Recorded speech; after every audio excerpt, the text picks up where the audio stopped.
બેસો બેસો.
ઓમ.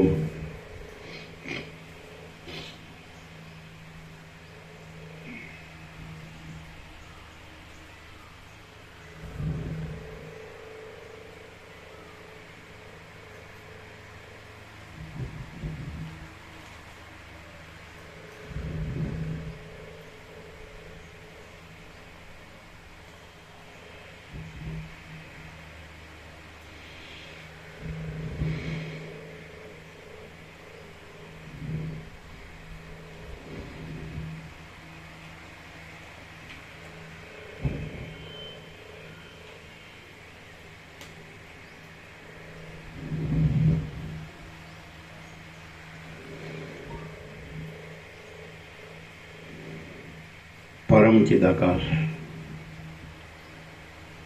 परम ज्योति, अखंड ज्योति, महाचिदाकाश, स्वयं प्रकाश, संपूर्ण प्रकाश,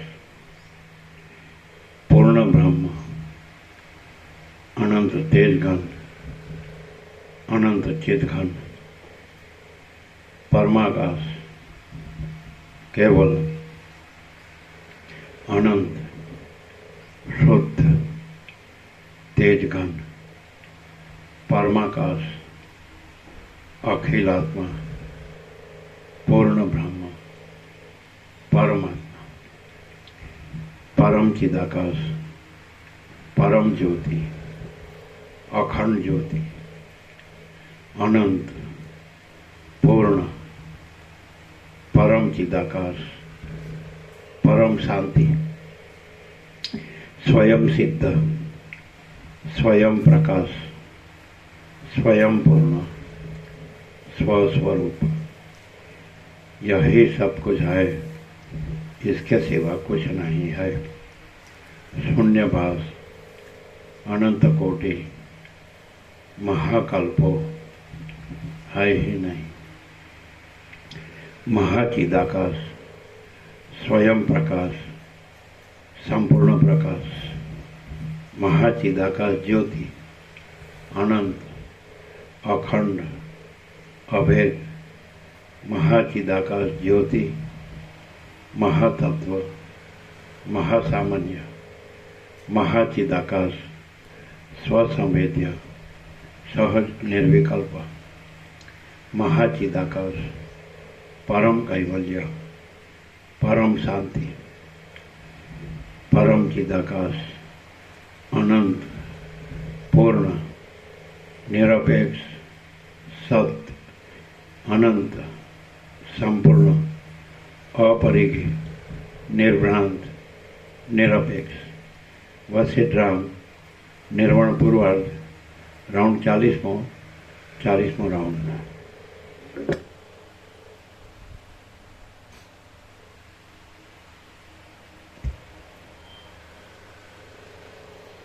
आद्य परब्रह्म सद्गुरु देव की जय। ओम श्री परमात्मने नमः। सद्ग्रंथों शिरोमणि श्री योग वासिष्ठ महारामायण निर्वाण प्रकरण पूर्वार्ध, सर्ग 30मो, पेज नंबर 900। सर्ग 30मो, पेज नंबर 900। चैतन्यनी सत्ता અને જીવદશાની પ્રાપ્તિ। આ 30મા સર્ગમાં ચૈતન્યનું સર્વાત્મકપણું અને સર્વભોક્તાપણું કહેવામાં આવશે અને ચૈતન્યને જે રીતે જીવદશા પ્રાપ્ત થઈ છે તે પણ કહેવામાં આવશે। સદાશિવ બોલ્યા, હે વશિષ્ઠ મુનિ, એ રીતે આ સઘળું જગત કેવળ પરમાત્મા જ છે અને જે પરમાત્મા પરબ્રહ્મ છે તે જ સર્વોત્તમ દેવ છે। એ દેવનું પૂજન સર્વથી શ્રેષ્ઠ છે। એ દેવથી જ સર્વોત્તમ સુખ પ્રાપ્ત થાય છે। એ દેવ જ સર્વના આરોપનું અધિષ્ઠાન છે અને એ દેવમાં જ આ સઘળું જગત રહેલું છે। જે સુખ અકૃત્રિમ આદિથી તથા અંતથી રહિત છે, અદ્વિતીય અને અખંડિત તથા બહારના સાધનોથી સાધ્ય નથી, તે સુખ એ દેવને જ મળે છે। હે મહામુનિ, તમે મોટા વિવેકી છો, તેથી તમને કહું છું કે પુષ્પો તથા ધૂપોનો મોટો સમૂહ પરમાત્માના પૂજનમાં કશો ઉપયોગ નથી। હે મહામુનિ, તમે મોટા વિવેકી છો, તેથી તમને કહું છું કે પુષ્પો તથા ધૂપોનો મોટો સમૂહ પરમાત્માના પૂજનમાં કશો ઉપયોગ નથી। જેઓ અજ્ઞાની અને બાળકોની જેમ મુગ્ધ ચિત્તવાળા હોય છે, તેમને માટે જ શાસ્ત્રકારોએ કૃત્રિમ મૂર્તિમાં દેવાર્ચન કરવાનું કહ્યું છે।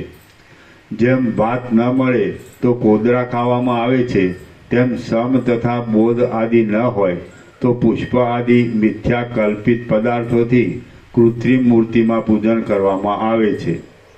અજ્ઞાની લોકો પોતાના સંકલ્પો પ્રમાણે પદ્ધતિઓ કરી કૃત્રિમ મૂર્તિમાં પુષ્પોથી તથા ધૂપોથી અર્ચન કરીને સંતોષ પામે છે। પોતે કલ્પેલા પુષ્પ આદિ પદાર્થો વડે મિથ્યાભૂત કૃત્રિમ મૂર્તિનું પૂજન કરવાથી વિમાન આદિ મિથ્યાભૂત સાધનો દ્વારા જે સ્વર્ગ આદિ મળે છે તે સર્વ મિથ્યા છે। હે વશિષ્ઠ મુનિ, પુષ્પો તથા ધૂપો વગેરેથી દેવપૂજન અવિવેકી લોકોને માટે કલ્પવામાં આવી છે। એટલા માટે તમારા જેવા વિવેકી પુરુષોએ કરવા યોગ્ય જે દેવપૂજન છે તેનું હું નિરૂપણ કરું છું।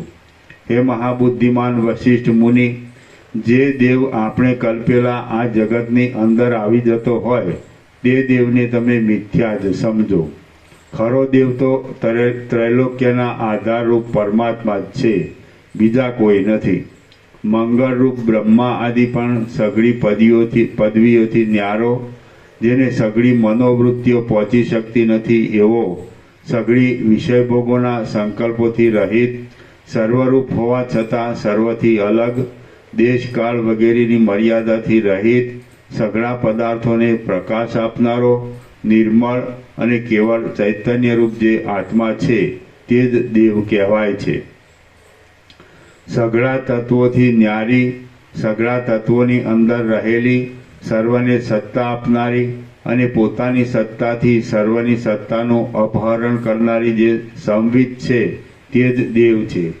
હે વશિષ્ઠ મુનિ, વ્યવહારિક તથા પ્રાતિભાષિક પદાર્થોના અધિષ્ઠાન રૂપ અથવા સાક્ષીરૂપ જે ચૈતન્ય છે તે જ દેવ કહેવાય છે. વ્યવહારિકના નીચે ટાંચ છે. કેવળ પરમાર્થ દશામાં જે મિથ્યા હોય તે ઘટપટાદી વ્યવહાર દશામાં સત્ય છે, પણ વ્યવહાર દશામાં જે મિથ્યા છે તે સર્વ બ્રહ્મ પ્રાતિભાષિક ગણાય છે. હે વશિષ્ઠ મુનિ, વ્યવહારિક તથા પ્રાતિભાષિક પદાર્થોના અધિષ્ઠાન રૂપ અથવા સાક્ષીરૂપ જે ચૈતન્ય છે તે જ દેવ કહેવાય છે. સૂર્યાદિકને પણ પ્રકાશ આપનારા તે ચૈતન્યને જ શ્રુતિઓ સત તથા ઓમ ઇત્યાદિ શબ્દોથી કહે છે. સામાન્ય સત્તારૂપ સ્વભાવથી સર્વમાં સમાન રૂપે રહેલું એ બ્રહ્મ જ મહાચિત્ત અને પરમાર્થ કહેવાય છે. જેમ લતાઓની અંદર રસ રહે છે તેમ એ સર્વાત્મક ચૈતન્ય સર્વમાં સત્તા સામાન્ય રૂપે રહેલ છે અને સર્વનો બાદ થાય ત્યારે મહાસત્તા રૂપે રહે છે. હું, તમે, અરુંધતી, પાર્વતી, ગણ અને ત્રણેય લોક આદિ સઘળા પદાર્થો પણ ચૈતન્ય તત્વ છે. તેને જ ઉત્તમ બુદ્ધિવાળા તત્વવેતા પુરુષો દેવ સમજે છે. હાથ પગ ઇત્યાદિ અવયવવાળો જે કોઈ બીજો દેવ કલ્પવામાં આવે છે તેમાં પણ કેવળ ચૈતન્ય માત્ર વિના બીજો શો સાર છે તે કહો. હાથ પગ ઇત્યાદિ અવયવવાળો જે કોઈ બીજો દેવ કલ્પવામાં આવે છે તેમાં પણ કેવળ ચૈતન્ય માત્ર વિના બીજો શો સાર છે તે કહો. જે કેવળ ચૈતન્ય છે તે સંસારના સારરૂપ છે. સર્વના સારપણાને પામેલો એ જ દેવ છે. એથી જ સઘળું વ્યાપ્ત છે અને એ જે પૂર્ણ દેવ છે તે જ હું છું. હે વશિષ્ઠ મુનિ, એ દેવ કોઈથી પણ દૂર નથી, કોઈને પણ દુર્લભ નથી. સર્વદા દેહમાં રહે છે, આકાશમાં રહે છે અને સર્વમાં રહે છે. એ દેવ જ સઘળું કરે છે, સઘળું ભોગવે છે, સઘળું ધારણ કરે છે, જાય છે, નિશ્વાસ લે છે, પ્રત્યેક અંગોને જાણે છે અને સર્વજ્ઞ છે. હે મુનિવર, આ શરીરરૂપી નગરી કે જે વિચિત્ર ચેષ્ટાઓવાળી છે તે દેવથી સ્ફુરે છે અને એ દેવના સ્વરૂપમાં જ ગોઠવાયેલી છે. તેમાં એ દેવ રહે છે. આ બુદ્ધિરૂપી ગુફા કે જે શરીરરૂપી પહાડમાં રહેલી છે તે દેવના અનુગ્રહથી ચલિત થયા કરે છે અને અન્નમય આદિ ગહન કોષોવાળી છે. તેમાં પણ તેનો સ્વામી આત્મા એ જ દેવ રહેલ છે. મન આદિ 6 ઇન્દ્રિયોની ગતિથી અલગ રહેનારા એ નિર્મળ આત્માનું જ ઉપદેશના વ્યવહાર માટે ચિત્ત એ સ્ત્રીલિંગ નામ કલ્પેલું છે. ચિન્મય, સૂક્ષ્મ, સર્વવ્યાપી અને નિર્લેપ એ દેવ જ આ જોવામાં આવતા જગતરૂપ આભાસને અધ્યારૂપની દશામાં કરે છે અને અપવાદની દશામાં નથી કરતો. હે વિદ્વાન વશિષ્ઠ મુનિ, જેમ વસંત ઋતુ રસથી લતાને શોભાવે છે તેમ એ અત્યંત નિર્મળ ચિત્ત જગતને માટે જગત સંબંધી ક્રિયાને શોભાવે છે. સર્વને સત્તા તથા સ્ફુરણ આપવારૂપ ચમત્કારો પૂર્વની વાસનાઓના અનુસારથી ચૈતન્યમાં અનેક ચમત્કારોને પ્રકટ કરે છે.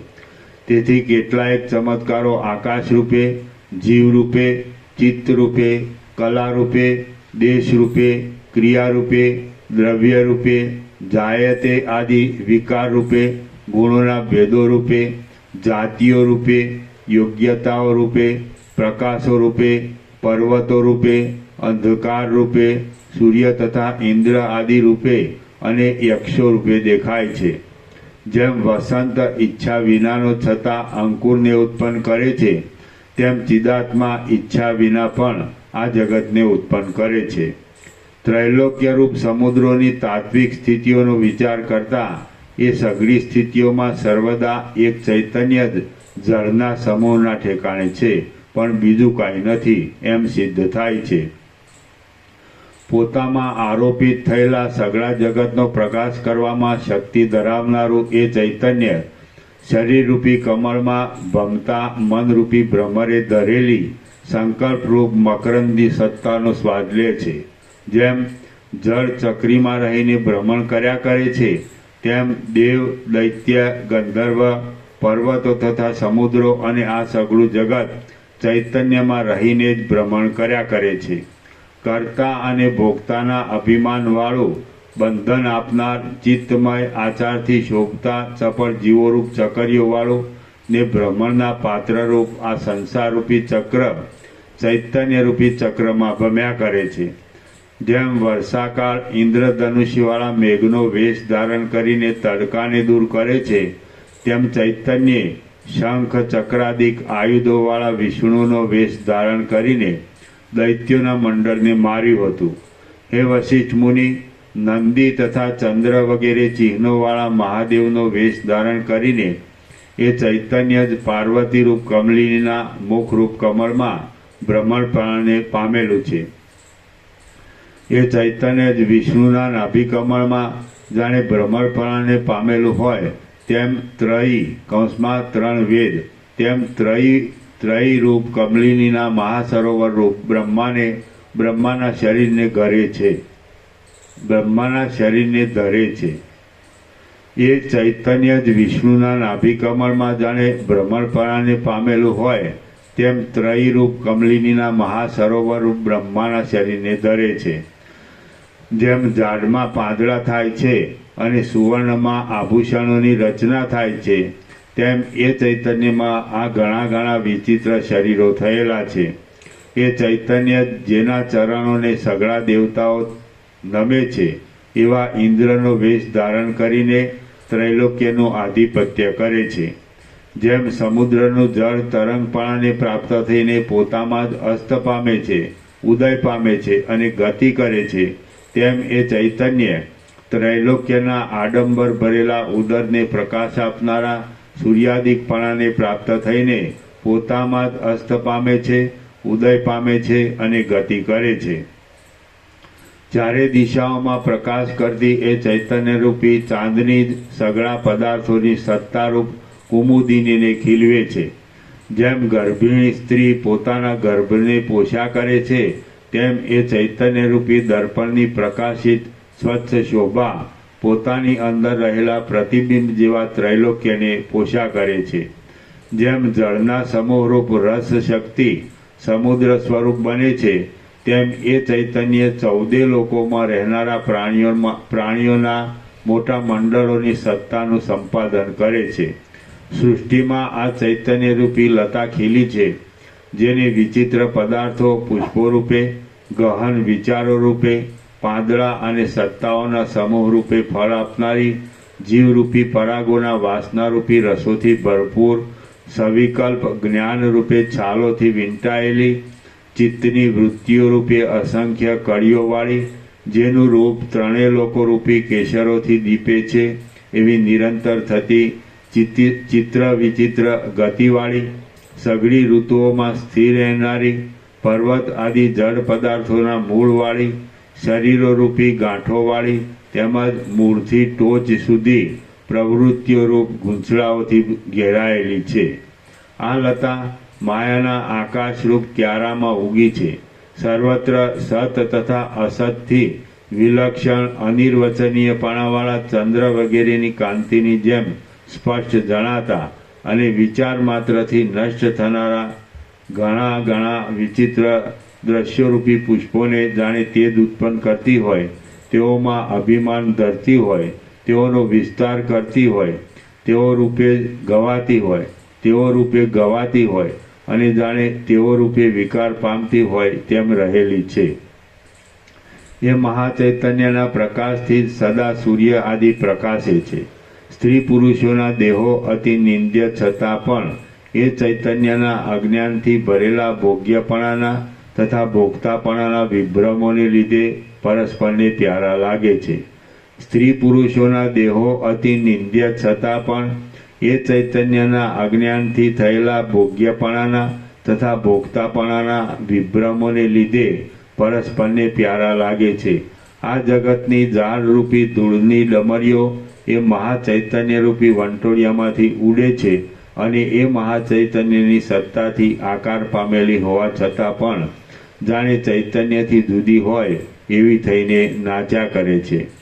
જેમ દીવો રૂપવાળા પદાર્થને પ્રકટ કરે છે તેમ ત્રૈલોક્યના દીવારૂપ ચૈતન્ય આ સઘળા જગતરૂપ પદાર્થોને પ્રકટ કરે છે. જગતમાં રહેલી પદાર્થોની પંક્તિ ચૈતન્યરૂપ નિર્મળ ચંદ્રબિંબમાં રહેલા કલંકની જેમ સાથ મેળવીને રહે છે. જેમ સારી લતા વરસાદના ચિંતનથી રૂપ અને ફળને પ્રાપ્ત થાય છે તેમ શરીર આદિ પદાર્થોની પંક્તિ ચૈતન્યરૂપી અમૃત મળવાથી રૂપ અને ચૈતન્યને પામે છે. જેમ ઘર પંચભૂતમય હોવાથી પ્રકાશમય હોવા છતાં પણ બહારથી સૂર્યનો પ્રકાશ નહીં આવવાથી અંદર છાયાથી યુક્ત થાય છે, તેમ ઘટાદિકના અધિષ્ઠાનરૂપ ચૈતન્ય પ્રકાશરૂપ હોવા છતાં પણ બહાર ઇન્દ્રિયોની વૃત્તિઓથી અભિવ્યક્ત થયેલું ચૈતન્ય વ્યાપ્ત થતાં અંદર જડતાથી યુક્ત જેવું થઈ જાય છે. જો દેહમાં આત્મચૈતન્યના ચમત્કારો ન હોય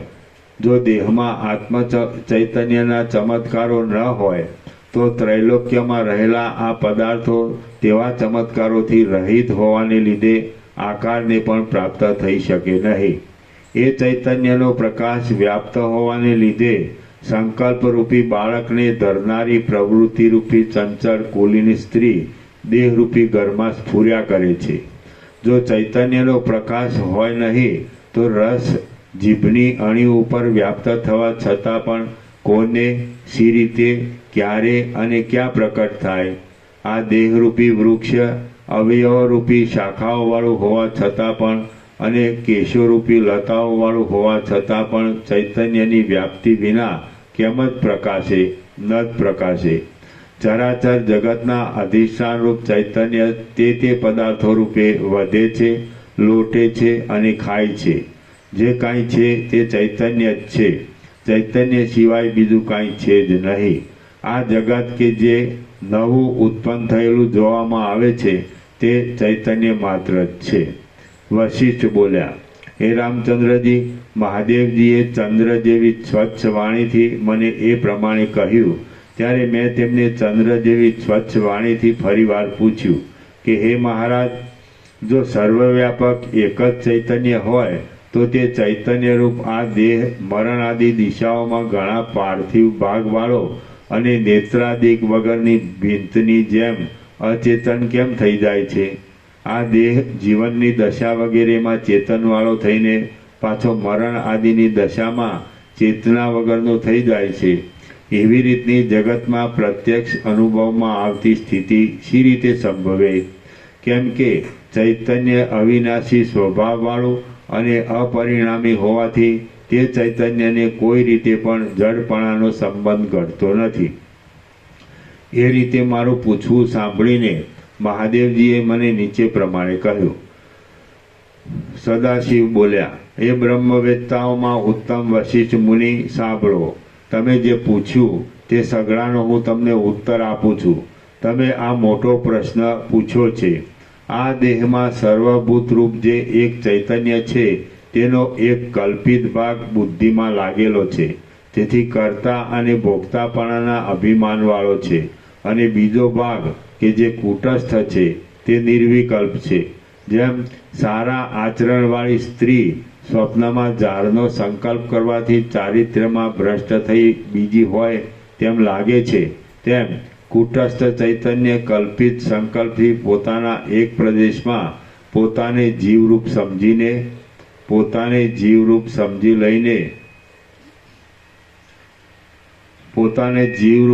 લઈને જાણે કર્તૃત્વ ભોક્તૃત્વ હોય અર્થાત બીજું હોય એવું થઈ રહ્યું છે.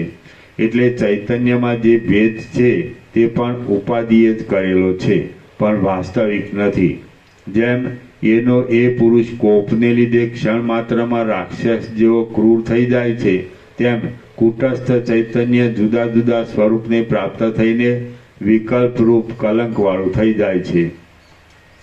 વિકલ્પની કલ્પના થવાથી એ ચૈતન્ય સ્વરૂપથી ભ્રષ્ટ થઈને અનુક્રમે જડની સાથે એકતાની ભાવના કરતા કરતા સવિકલ્પ બુદ્ધિના વિષયપણાને પ્રાપ્ત થાય છે. એ ચૈતન્ય સૂક્ષ્મ ભૂતરૂપ અને ભાગ્યોના બીજરૂપ માયાથી મલિનપણાને પામે છે અને તે પછી સમષ્ટિ પ્રાણરૂપ થાય છે. પછી અનુક્રમે સૂક્ષ્મભૂતોના પંચીકરણથી વ્યાપ્ત થઈને 14 બ્રહ્માંડરૂપ તથા કાળરૂપ થાય છે. પછી તેમાં પ્રાણના ધારણથી જીવરૂપ થઈને બુદ્ધિરૂપ, અહંકારરૂપ તથા ચિત્તરૂપ થઈ જાય છે. જેમ બ્રાહ્મણ ચંડાળનો વિચાર કરવાથી પોતે જ ચાંડાળ બની જાય છે, તેમ ચૈતન્ય ચિત્તપણાને પામીને સંસારનું અવલંબન કરે છે. કુટસ્થ ચૈતન્ય અજ્ઞાનથી મલિનપણાને પામી દેહરૂપે તથા જીવરૂપે કલ્પાય છે અને તેને લીધે પ્રાપ્ત થયેલી જડતાથી સર્વજ્ઞપણું છોડી દઈને નિરંતર જન્મ મરણ આદિને પ્રાપ્ત થયા કરે છે. જેમ જળ કરાપણાને પામે છે, તેમ અનંત સંકલ્પમય ચૈતન્ય જડતાના સંકલ્પોથી ભરપૂર થઈ જડતાથી જીવપણાની ભ્રાંતિને પ્રાપ્ત થાય છે અને તે પછી ચિત્ત, મન, મોહ તથા માયા ઇત્યાદિ નામોવાળું થઈને અત્યંત જડતાનો આશ્રય કરીને સંસારમાં જન્મે છે. મોહરૂપી મંદપણાને પ્રાપ્ત થયેલું એ જીવ ચૈતન્ય તૃષ્ણારૂપી બેડીથી પીડાય છે. કામ, ક્રોધ તથા ભયથી યુક્ત થાય છે. વૈભવ તથા દારિદ્ર્યને અનુસરે છે. પોતાના અનંત વ્યાપકપણાને છોડી દે છે. સ્ત્રી, પુત્ર ઇત્યાદિના વિયોગોમાં શોક આદિ વિકારોથી યુક્ત થાય છે. દુઃખરૂપી દાવાનળથી અત્યંત તપે છે. શોકો તથા અશુભોથી કંગાળ થઈ જાય છે. હું દુઃખ વગેરે સ્વભાવવાળો જ છું એવા મિથ્યા ભ્રમવાળો થઈ જાય છે. પોતાને દેહરૂપ જ માન્યા કરે છે અને અત્યંત દીનપણાને પામે છે. જેમ બુઢ્ઢો અને જંગલી હાથી મોટા કાદવમાં ખૂંચી જાય છે, તેમ તે મોહમાં ખૂંચી જાય છે. જન્મ મરણરૂપી લતાઓના હિંડોળામાં હિંચ્યા કરે છે. સંસારના અસાર તથા અપાર વિકારોથી વ્યવહાર કરે છે. હૃદયમાં તાપોથી તપ્યા કરે છે. રાગથી અને ક્રોધથી વ્યાપ્ત રહે છે. પોતાના ટોળામાંથી વિખૂટી પડેલી હરણીની જેમ વિહવળ રહે છે. વૈભવોનો ઉદય થતાં પ્રસન્ન થાય છે અને વૈભવોનો નાશ થતાં ખેદ પામે છે. જેમ ભૂત વળગતા છોકરી ભય પામીને નાસી જાય, તેમ પોતાના સંકલ્પથી અથવા બીજી કોઈ રીતે ભ્રમમાં પડી ભય પામીને નાસી જાય છે. જેમ ઊંટડી ખાડા ટેકરાવાળા ઊંચા પ્રદેશમાં ઉગેલા ઝાડને ટોચમાં બંધાયેલા મધપૂડાના મધના ટીપાને ચાટવાની ઈચ્છાથી ઝાડ ઉપર ચડવા જતાં પોતાના ભારથી વચમાં લથડીને નીચા વિષમ પ્રદેશોમાં પડે છે, તેમ પોતાની વાસનાથી સેવેલા દુર્લભ વિષયોની આકાંક્ષાથી મોટા કર્મો કરવા જતાં વચમાં જ ભ્રષ્ટ થઈને નીચી દુષ્ટ સ્થિતિઓમાં આવી પડે છે. ભારે વિષમતામાં આવી પડે છે. એક સંકટમાંથી બીજા સંકટમાં, એક દુઃખમાંથી બીજા દુઃખમાં અને એક વિપત્તિમાંથી બીજી વિપત્તિમાં જઈ પડે છે. અનેક પ્રકારના અનર્થોના સમૂહોથી યુક્ત થાય છે. ચિંતાઓથી પરવશ ચિત્તવાળો રહે છે. નરકોમાં ક્રમે કરીને અધિક કષ્ટોને પામે છે. તાપથી તથા પશ્ચાતાપથી ઘેરાયેલો રહે છે. અનુક્રમે મનુષ્યયોની પ્રાપ્ત થવા છતાં પણ વ્યવહારની વિદ્યા મેળવીને અર્થશાસ્ત્રના અભ્યાસમાં પડી ધન તથા ઘર આદિ પોતાના બંધનોને વધારવામાં જ રચોપચો રહે છે. વૃદ્ધ થાય ત્યારે ચારે બાજુથી મરવાનો ભય રાખ્યા કરે છે.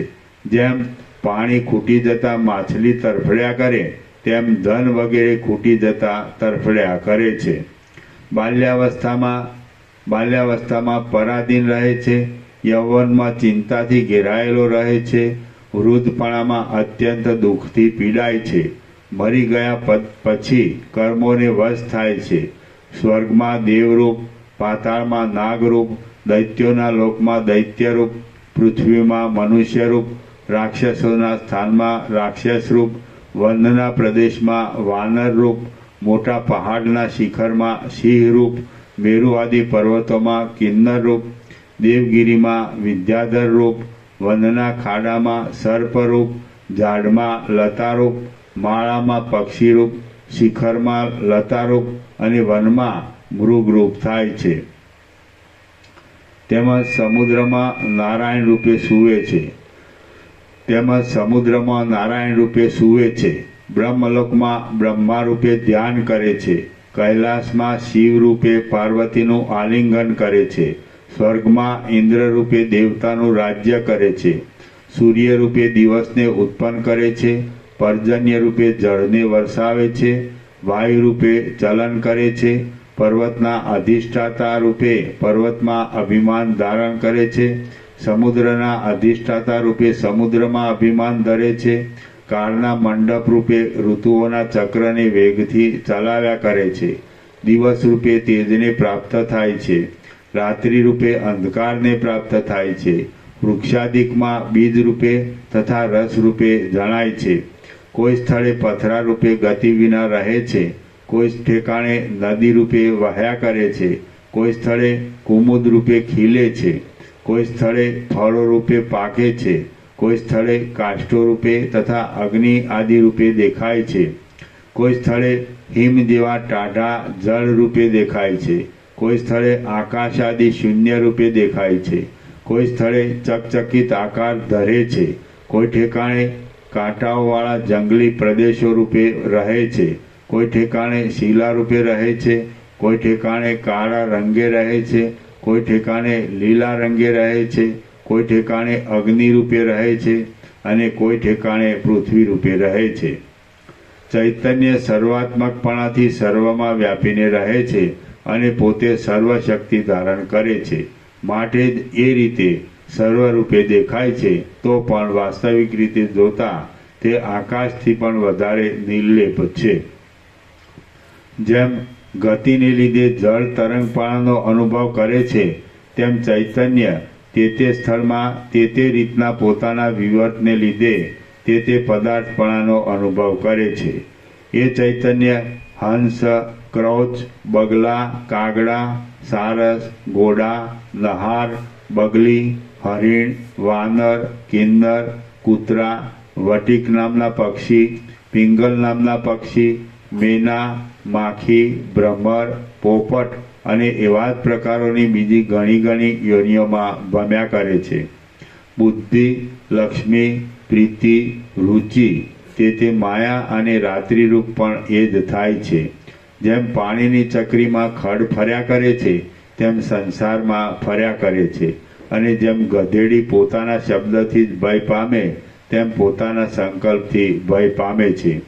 એ જીવ ચૈતન્યના જેવું બીજું કોઈ પણ મુગ્ધ, અવિવેકી, ચંચળ કે નિર્બળ નથી.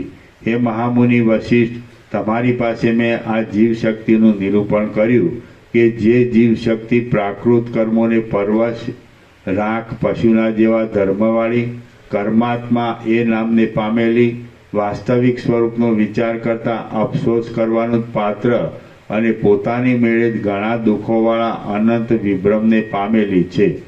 અવિદ્યા કે જેની સત્તા તથા સ્ફૂર્ણા પોતાથી ન્યારા નથી, તેને લીધે જ એ જીવશક્તિએ જેમ ચોખાનો દાણો પોતરાનો આશ્રય કરે છે, તેમ વિનાશી અને મિથ્યાભૂત અનિયમિત મેલનો આશ્રય કર્યો છે, કે જેથી જીવપણાને પામીને એ વ્યાપકપણાથી ભ્રષ્ટ થઈ છે.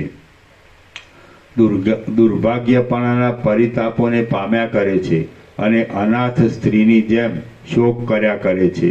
હે વશિષ્ઠ મુનિ, એ જડ અવિદ્યાનું સામર્થ્ય જુઓ કે જેથી જીવશક્તિ પોતાના સ્વરૂપનું સ્મરણ નહીં પામતા રેટના ગળાના આકાશની પેઠે નીચે ઉતરવાને માટે વેઠ્યા કરે છે. સર્ગ 30મો સમાપ્ત. સર્ગ 31મો. શુદ્ધ ચૈતન્ય નિદર્શન. શુદ્ધ ચૈતન્ય નિદર્શન. આ 31મા સર્ગમાં જીવપણા આદિનો નિષેધ કરીને શુદ્ધ ચૈતન્ય દેખાડવામાં આવશે. સદાશિવ બોલ્યા, હે વશિષ્ઠ મુનિ, જેમ સ્વપ્નમાં પીધેલી મદિરાના જ્ઞાનમાં પડેલી સ્ત્રી હું દુઃખવાળી છું એવી ભાવનાથી ખોટા દુઃખને જ મેળવી લે છે, તેમ અજ્ઞાનમાં પડેલી ચૈતન્ય શક્તિ હું વિકલ્પોવાળી છું એવી ભાવનાથી મિથ્યાભૂત જીવપણાને તથા જગતપણાને મેળવી લે છે. જેમ મદિરાના મદ વગેરેથી ફરી ગયેલી બુદ્ધિવાળી મુગ્ધા સ્ત્રી પોતે જીવતી છતાં પણ હું મરી ગઈ છું એમ માનીને રડે છે,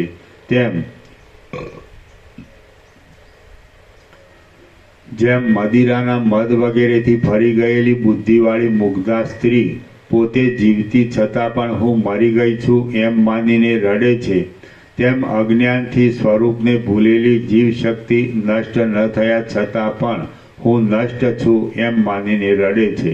જેમ કારણ વિના અકસ્માત વિપરીત થયેલી બુદ્ધિવાળી સ્ત્રી ભમતા પદાર્થને પણ સ્થિર દેખે છે, તેમ અહંતાના બ્રહ્મમાં પડેલી જીવ શક્તિ અસ્થિર જગતને પણ સ્થિર દેખે છે. ચૈતન્યરૂપ જીવ શક્તિને સંસારનો અનુભવ થવામાં ચિત્ત જ કારણ છે, પણ વાસ્તવિક જોતા એ ચિત્ત એ કાંઈ જ નથી. કેમ કે ચિત્તને સત કે અસત પણ કહી શકાતું નથી, તેથી કેવળ તુચ્છ જ છે.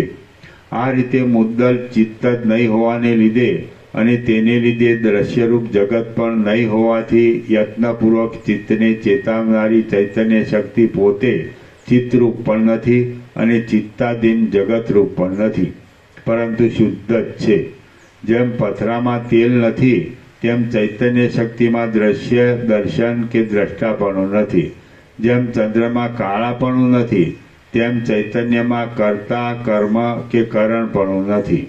જેમ આકાશમાં નવા અંકુર નથી તેમ ચૈતન્ય શક્તિમાં પ્રમાતા પ્રમાણ કે પ્રમેયપણું નથી. જેમ નંદનવનમાં ખેરનું ઝાડ નથી તેમ ચૈતન્ય શક્તિમાં બુદ્ધિ બોધ આપનાર કે બોધવ્યપણું નથી.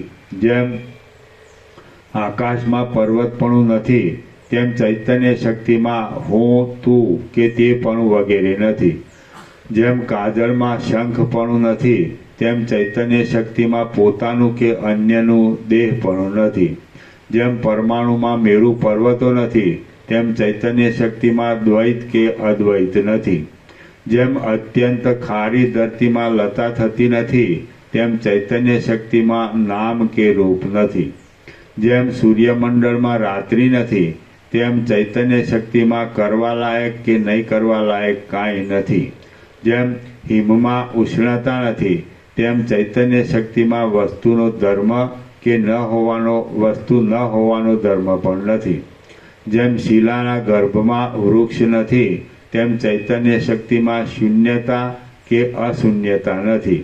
જેમ આકાશમાં શૂન્યતા અને અશૂન્યતા એ બંનેનો વિચાર કરતા કેવળપણારૂપ અને સ્વરૂપની સ્વચ્છતા બાકી રહે છે, તેમ ચૈતન્ય શક્તિમાં પણ શૂન્યતા અને અશૂન્યતા એ બંનેનો વિચાર કરતા કેવળપણારૂપ સ્વચ્છતા જ બાકી રહે છે.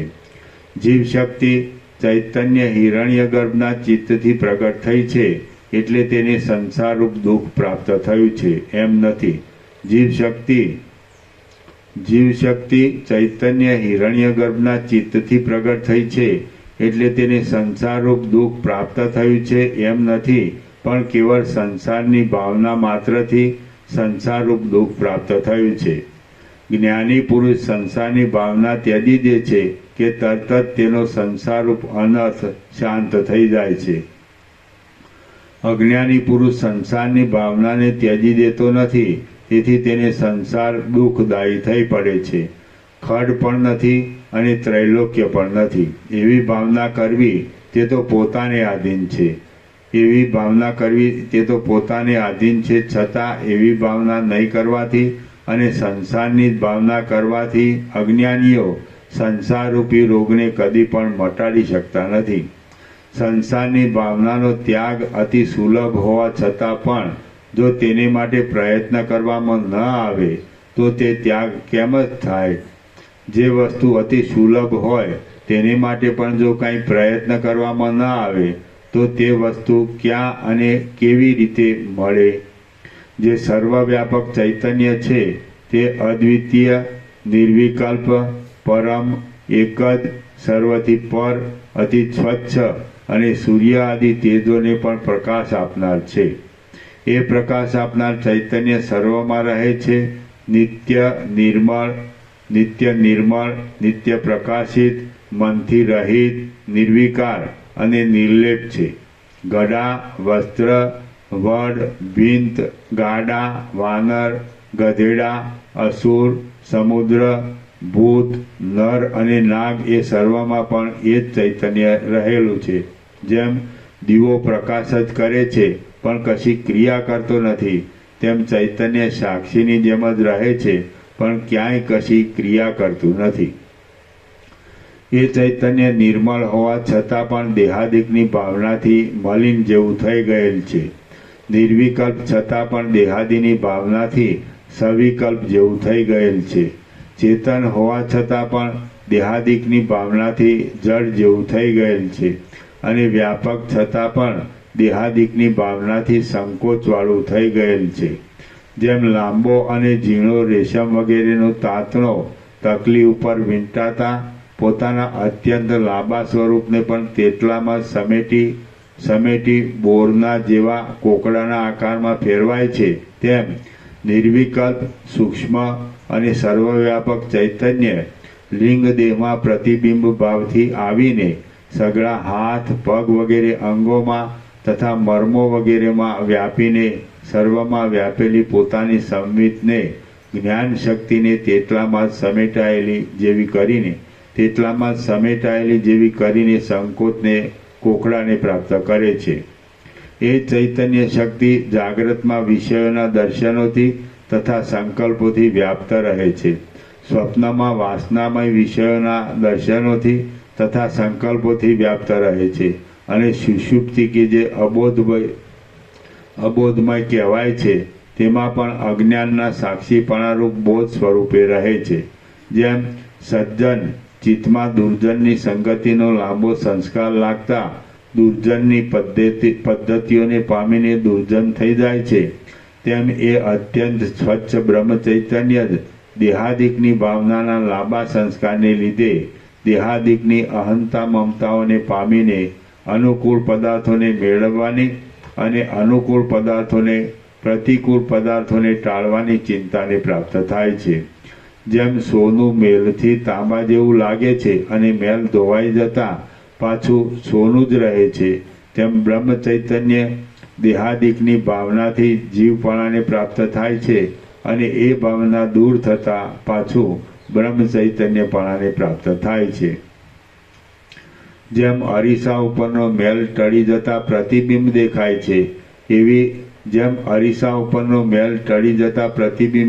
છે, એવી સ્વચ્છતાને તે પ્રાપ્ત થાય છે, તેમ અજ્ઞાનથી થયેલો જીવભાવ ટળી જતાં ચૈતન્ય કૈવલ્ય પદને પ્રાપ્ત થાય છે. ચૈતન્યના સ્વરૂપનું ભાન ભૂલી જવું એ અજ્ઞાનથી ખોટો સંસાર લાગુ પડે છે અને સ્વરૂપના જ્ઞાનથી એ ખોટો સંસાર શાંત થઈ જાય છે. જ્યારે એ ચૈતન્યપણાને લીધે પોતાની અંદર મિથ્યા ભેદની ભાવના કરે છે, ત્યારે પોતે અવિનાશી હોવા છતાં પણ અહંતાને પામેલા જેવું થઈને જાણે બગડી ગયું હોય એવું થઈ જાય છે. જેમ પર્વતની ઊંચી ટોચ ઉપર ચડેલા ઝાડનું ફળ જરાક ગતિ થતાની સાથે ક્યાંય નીચે જઈ પડે છે, તેમ ચૈતન્ય પોતાના સ્વરૂપને સહેજ પણ ભૂલી જતાં ક્યાંય નીચે જઈને પડે છે. કૌંસમાં જીવ ભાવને પ્રાપ્ત થાય છે. રૂપાદિ પદાર્થોની જે સત્તા છે તે ચૈતન્યની જ સત્તા છે અને જે ચૈતન્ય છે તે સર્વદા નિર્મળ જ છે. બેપણું કે એકપણું એ અજ્ઞાનથી થયું છે એટલે તે જ્ઞાનથી લય પામે છે. જેમ પ્રકાશની સત્તા માત્રથી ક્રિયાઓમાં વ્યવહાર થાય છે, તેમ ચિત્તના સાક્ષીની સત્તા માત્રથી ચિત્તમાં તથા ઇન્દ્રિયો આદિમાં ચેતના થાય છે. ચૈતન્ય પાસે રહે છે ત્યારે વાયુ પ્રેરાય છે. તે વાયુથી કીકીઓનું ચલન થાય છે અને તે કીકીઓમાં રહેલી દીપ્તિ તૈજસ ઇન્દ્રિય ચક્ષુ કહેવાય છે. એ ચક્ષુ દ્વારા બહાર નીકળેલા અંતઃકરણથી ઘટાદિક વ્યાપ્ત થતા ત્રિપુટીનો જે એકંદર સામાન્ય બોધ થાય છે તે પરમ ચૈતન્ય છે. ટીકા છે. અંતઃકરણ, ઇન્દ્રિયો, વિષયો અને ત્રિપુટી છે. અંતઃકરણ, ઇન્દ્રિયો, વિષયો એ ત્રિપુટી છે અને તે ત્રિપુટી બીજું કાંઈ નથી પણ પરમ ચૈતન્ય જ છે એમ કહેવાનો ભાવ છે. એ ચક્ષુ દ્વારા બહાર નીકળેલા અંતઃકરણથી ઘટાદિક વ્યાપ્ત થતા ત્રિપુટીનો જે એકંદર સામાન્ય બોધ થાય છે તે પરમ ચૈતન્ય છે. ચામડી અને પવન કે જેઓ જડ અને તુચ્છ છે તેઓ પાસે રહેલા ચૈતન્યથી પ્રેરાઈને સમાગમ પામે છે અને તે ચામડીમાં જે ઇન્દ્રિય રહેલી છે તે ત્વચા કહેવાય છે. એ ત્વચા દ્વારા બહાર નીકળેલા અંતઃકરણથી શીત, ઉષ્ણ આદિ દ્રવ્યો વ્યાપ્ત થતાં પદાર્થના આકારવાળી થયેલી મનોવૃત્તિ કે જે સ્પર્શ જ્ઞાન કહેવાય છે તેનો જ નહીં પણ ત્રિપુટીનો જે એકંદરે સામાન્ય બોધ થાય છે તે પરમ ચૈતન્ય છે.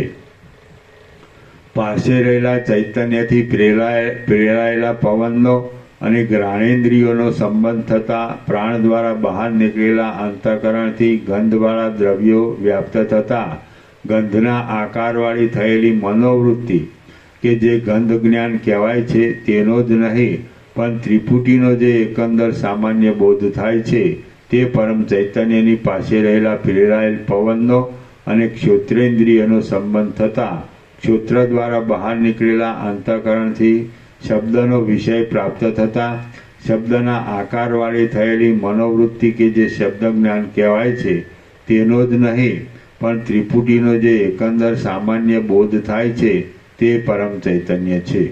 સંકલ્પથી પ્રવૃત્તિ થાય છે. સંકલ્પ એ મનનનો ક્રમ છે અને મનનના ક્રમથી ચિત્તની મલિનતા થાય છે. એ પ્રવૃત્તિ સંકલ્પ તથા ચિત્તની મલિનતાને સાક્ષી રૂપે જાણનાર જે આત્મા ચૈતન્ય છે તે નિર્મળ છે. અંદર તથા બહાર જે અનેક પ્રકારના ભેદો જણાય છે તેનું અધિષ્ઠાન જે સાક્ષી ચૈતન્ય છે તે પ્રકાશ સ્વરૂપ નિત્ય પોતાના સ્વરૂપમાં જ રહેલું અને જેમ સ્ફટિકમણિ પ્રતિબિંબોના આકારોને પોતાની અંદર ધારણ કરે છે તેમ તે ચૈતન્ય પોતાની અંદર આ સઘળા જગતને ધારણ કરે છે. નિર્વિકારપણે આ સઘળા જગતને ધરી રહેલું એ અદ્વિતીય ચૈતન્ય અસ્ત પામતું નથી, ગતિ પામતું નથી અને વધતું પણ નથી. આ જીવપણું સંકલ્પથી મળેલું છે એટલે જો દેહાદી સંકલ્પનો ત્યાગ કરીને બ્રહ્મભાવની જ ભાવના થાય તો તે બ્રહ્મભાવમાં જ રહે છે. બ્રહ્મ ચૈતન્યનો રથ જીવ. બ્રહ્મ ચૈતન્યનો રથ જીવ. જીવનો રથ અહંકાર. અહંકારનો રથ બુદ્ધિ. બુદ્ધિનો રથ મન. મનનો રથ પ્રાણ. પ્રાણનો રથ જ્ઞાનેન્દ્રિયોનો સમૂહ. જ્ઞાનેન્દ્રિયોના સમૂહનો રથ દેહ અને દેહનો રથ કર્મેન્દ્રિયોનો સમૂહ છે. એ સઘળા રથો સંસારમાં ભ્રમણ જ કરાવે છે. જરા મરણવાળા દેહોરૂપી પાંજરાઓમાં પૂરાયેલું જીવોરૂપી પક્ષીઓનું ચક્ર કે જે મૂળ કારણના માયારૂપી ઐશ્વર્યથી થયેલું છે તે એવી રીતે ભમ્યા કરે છે. આત્મામાં આ જગત ફેલાયેલા સ્વપ્નની પેઠે મિથ્યાભૂત પ્રતીત થાય છે. ઝાંઝવાના પાણીની જેમ રહેલું આ જગત જરા પણ સાચું નથી. મનનો રથ પ્રાણ છે એમ જે કહ્યું તેનું કારણ એ છે કે જ્યાં પ્રાણવાયુ હોય ત્યાં જ કલ્પના રહે છે. જેમ જ્યાં પ્રકાશ હોય ત્યાં જ રૂપ દેખાય છે તેમ જ્યાં બળવાન પ્રાણ હોય ત્યાં જ સંકલ્પ રહે છે. જે વન પ્રદેશમાં વંટોળિયો હોય તે વન પ્રદેશમાં જ કંપ થાય છે તેમ જ્યાં પ્રાણ હોય ત્યાં જ ચલન થાય છે. મન હૃદયાકાશમાં લીન થઈ જતાં પ્રાણ કંઈ ચેષ્ટા કરતો નથી તેમજ તે જ લીન થઈ જતાં રૂપ દેખાતું નથી. તેમ મન હૃદયાકાશમાં લીન થતાં પ્રાણ ચાલતો નથી. જેમ વંટોળિયો શાંત થતાં ધૂળ રહેતી નથી તેમ પ્રાણવાયુ શાંત થતાં મન અંદર જરા પણ ચલિત થતું નથી. જ્યાં પ્રાણ હોય ત્યાં જ મન હોય છે. જ્યાં રથ જાય ત્યાં જ સારથી રહે છે. તેમ જ્યાં પ્રાણવાયુ જાય ત્યાં જ મન રહે છે. પ્રાણ પ્રેરિત ચિત્ત ક્ષણમાં દૂર જતું રહે છે. જેમ ગોફણથી ફેંકેલો પથરો ક્ષણ માત્રમાં દૂર પ્રદેશમાં જાય છે, તેમ પ્રાણથી પ્રેરાયેલું મન ક્ષણ માત્રમાં દૂર પ્રદેશમાં જાય છે. પ્રાણનો નિરોધ થાય તો મનનો ક્ષય થાય છે. જ્યાં પુષ્પ જાય ત્યાં ગંધ જાય છે, જ્યાં અગ્નિ જાય ત્યાં ગરમી જાય છે, અને જ્યાં ચંદ્ર જાય ત્યાં ચાંદની જાય છે. તે જ પ્રમાણે જ્યાં પ્રાણવાયુ જાય ત્યાં મન જાય છે. પ્રાણવાયુના ચલનથી જ પ્રત્યેક જ્ઞાન થાય છે, અને પ્રાણવાયુ સઘળા અંગોમાં અન્નના રસનો પ્રવેશ કરાવવા માટે સઘળી નાડીઓમાં ગતિ કરે છે. જો કે આકાશના જેવી સ્વચ્છ ચૈતન્ય શક્તિ જડમાં તથા ચૈતન્યમાં સર્વત્ર સમાન છે, તો પણ મન આદિ પદાર્થોથી ગોઠવાયેલા લિંગ શરીરરૂપ પ્રાણની ગુહામાં બિંબ પ્રતિબિંબ ભાવથી ચૈતન્ય શક્તિનું બમણાપણું થવાથી અધિકપણું દેખાય છે. કેમ કે પ્રાણના ચલનથી લિંગ શરીરમાં ચૈતન્ય શક્તિ જાણે સ્પષ્ટ થઈને ચલિત થતી હોય તેમ અનુભવાય છે. સઘળા જડ પદાર્થોમાં સત્તા માત્ર રૂપે રહેલી ચૈતન્ય શક્તિ દેહ નામના જડ પદાર્થમાં પ્રાણના ચલનથી જાગ્રત જેવી થઈને અધ્યાસવાળા જીવપણાના બળને લીધે વિષયાદિકને જાણે છે. જે દેહ જીવન દશામાં અનેક પ્રકારના નાના મોટા વૈભવો સાથે વ્યવહાર કરતો હોય તે જ દેહ પ્રાણવાયુ જતો રહેતા મનનથી રહિત થવાથી તરત ચલન વગરનો થઈ જાય છે. હે વશિષ્ઠ મુનિ, જેમ ઘર આદિનું પ્રતિબિંબ અરીસામાં જ પડે છે પણ પથરા વગેરેમાં પડતું નથી, તેમ ચૈતન્યનું જીવરૂપ પ્રતિબિંબ લિંગ શરીરમાં જ પડે છે, બીજા કોઈમાં પડતું નથી. સઘળા કાર્યોના મુખ્ય કારણરૂપ જે મન છે તેને જ લિંગ શરીર સમજો. બીજા આચાર્યોએ એ મનને જ શિષ્યોને સરળતાથી સમજાવવા માટે આ નગરી આદિ જુદા જુદા નામોથી તથા પ્રકારોથી કહ્યું છે. કલ્પનાઓથી ભરપૂર આ સઘળું દ્રશ્યજાળ ચૈતન્યમાં જ ઉદય પામે છે, રહે છે અને લય પામે છે એમ પાકી રીતે આપણા અનુભવમાં આવે છે. અને મન જ દેહરૂપ થઈને ભમ્યા કરે છે એ પણ નિશ્ચય છે. એટલા માટે જે કાંઈ આ જગત છે તે સઘળું પરમ ચૈતન્ય રૂપ જ છે, તેથી જુદું નથી એમ સમજો. શ્રી યોગ વાસિષ્ઠ મહારામાયણમાં નિર્વાણ પ્રકરણના પૂર્વાર્ધનો શુદ્ધ ચૈતન્ય નિદર્શન નામનો સર્ગ 31મો સમાપ્ત. સર્ગ 32મો ચૈતન્યની દેહાદિકમાં સ્થિતિ. આ 32મા સર્ગમાં લિંગ શરીરમાં આવેલું ચૈતન્ય જે રીતે દેહાદિકને ચલાવે છે અને જે રીતે દેહાંતરમાં જાય છે તે સઘળું કહેવામાં આવશે. સદાશિવ બોલ્યા, હે વશિષ્ઠ મુનિ, પ્રાણીઓના લિંગ શરીરમાં પેઠેલી એ ચૈતન્ય શક્તિ શી રીતે આ લોક સંબંધી તથા પરલોક સંબંધી કાર્યો કરે છે, તથા શી રીતે બ્રાહ્મણ આદિ નામોને પ્રાપ્ત થાય છે, અને શી રીતે દેહાદિકની ગતિ કરે છે, એ વિશે કહું છું તે સાંભળો. બ્રહ્મની અનાદિ માયારૂપ શક્તિ પોતાના આશ્રયભૂત બ્રહ્મને આવરણથી નહીં જેવું કરી નાખીને અનાદિકાળથી માંડીને સંચયને લીધે અત્યંત પુષ્ટ થયેલા વિચિત્ર વાસનાવાળા કાયિક વાચિક તથા માનસિક એવા અનેક કર્મોથી લિંગ શરીર રૂપે પરિણામ પામીને બ્રહ્મની સત્તાથી તથા પોતાના સ્વભાવથી ચૈતન્યપણારૂપ તથા જડપણારૂપ એમ બંને સ્વભાવને પ્રાપ્ત થઈને વ્યવહારને લાયક થઈને જ્ઞાનેન્દ્રિય તથા કર્મેન્દ્રિય આદિની પરંપરાથી જ સંસાર રૂપે નાચે છે. હે વશિષ્ઠ મુનિ, માયારૂપ કલંકવાળું એ બ્રહ્મ ચૈતન્ય ગંધર્વનગરના જેવા આ જગતને માયાનો વિચાર નહીં કરવાથી ઉત્પન્ન કરે છે અને વિચારથી નષ્ટ કરે છે. જો ચિત્ત આદિ ન હોય તો દેહ ભીંતની જેમ મૂંગો રહે છે. ચિત્ત આદિ હોવાને લીધે જ દેહ આકાશમાં ફેંકાયેલા પથરાની પેટે ચેષ્ટાઓ કરે છે. જેમ ચુંબક નિકટ હોવાને લીધે અત્યંત જડ લોઢું ચેષ્ટા કરે છે, તેમ જીવ સર્વવ્યાપક બ્રહ્મના સામીપ્યથી વ્યાપારો કરે છે. જેમ અરીસો કેવળ દ્રવ્યનું જ નહીં પણ રૂપાદિકના પ્રતિબિંબનું ગ્રહણ કરે છે, તેમ લિંગ શરીરે ગ્રહણ કરેલું બ્રહ્મ પોતે દ્રવ્ય ન હોવા છતાં પણ તેના પ્રતિબિંબથી જ આ જીવ અત્યંત સ્ફુરે છે. જેમ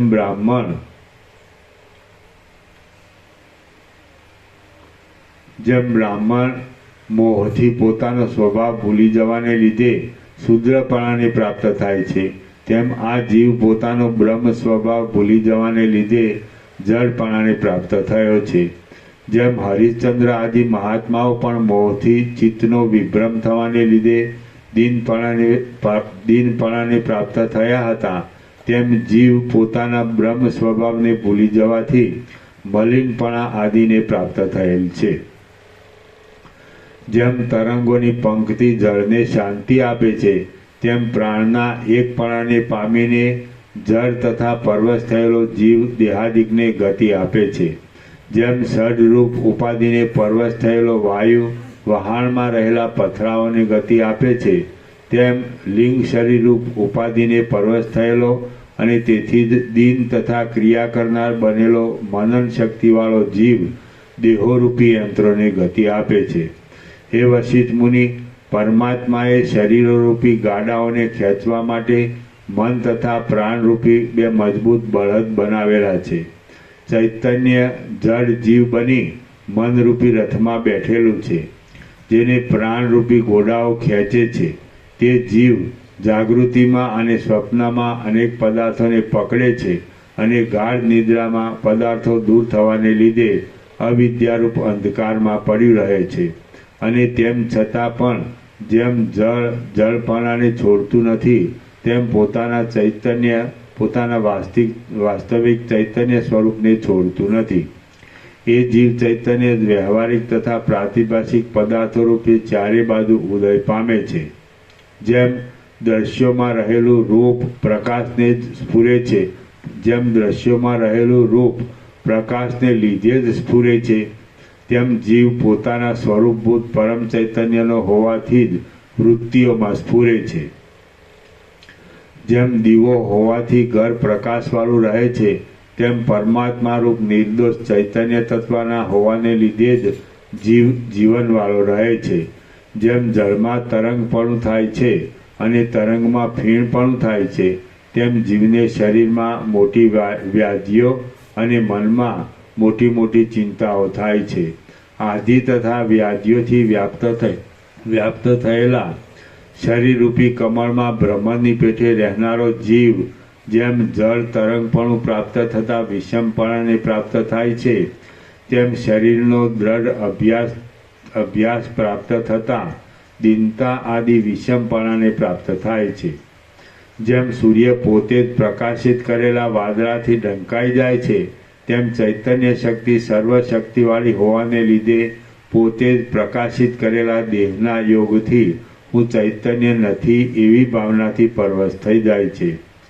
જેમ મદિરાના પ્રબળ મદથી પરવશ થયેલા પુરુષના અંગ પર તલવારના ઘા થાય તો પણ તે જાણી શકતો નથી, તેમ પરવશપણાથી તે યોનિઓમાં અવતરતી ચૈતન્ય શક્તિ મૂઢપણાને લીધે પોતાના ચૈતન્યપણાનું જ્ઞાન મેળવી શકતી નથી.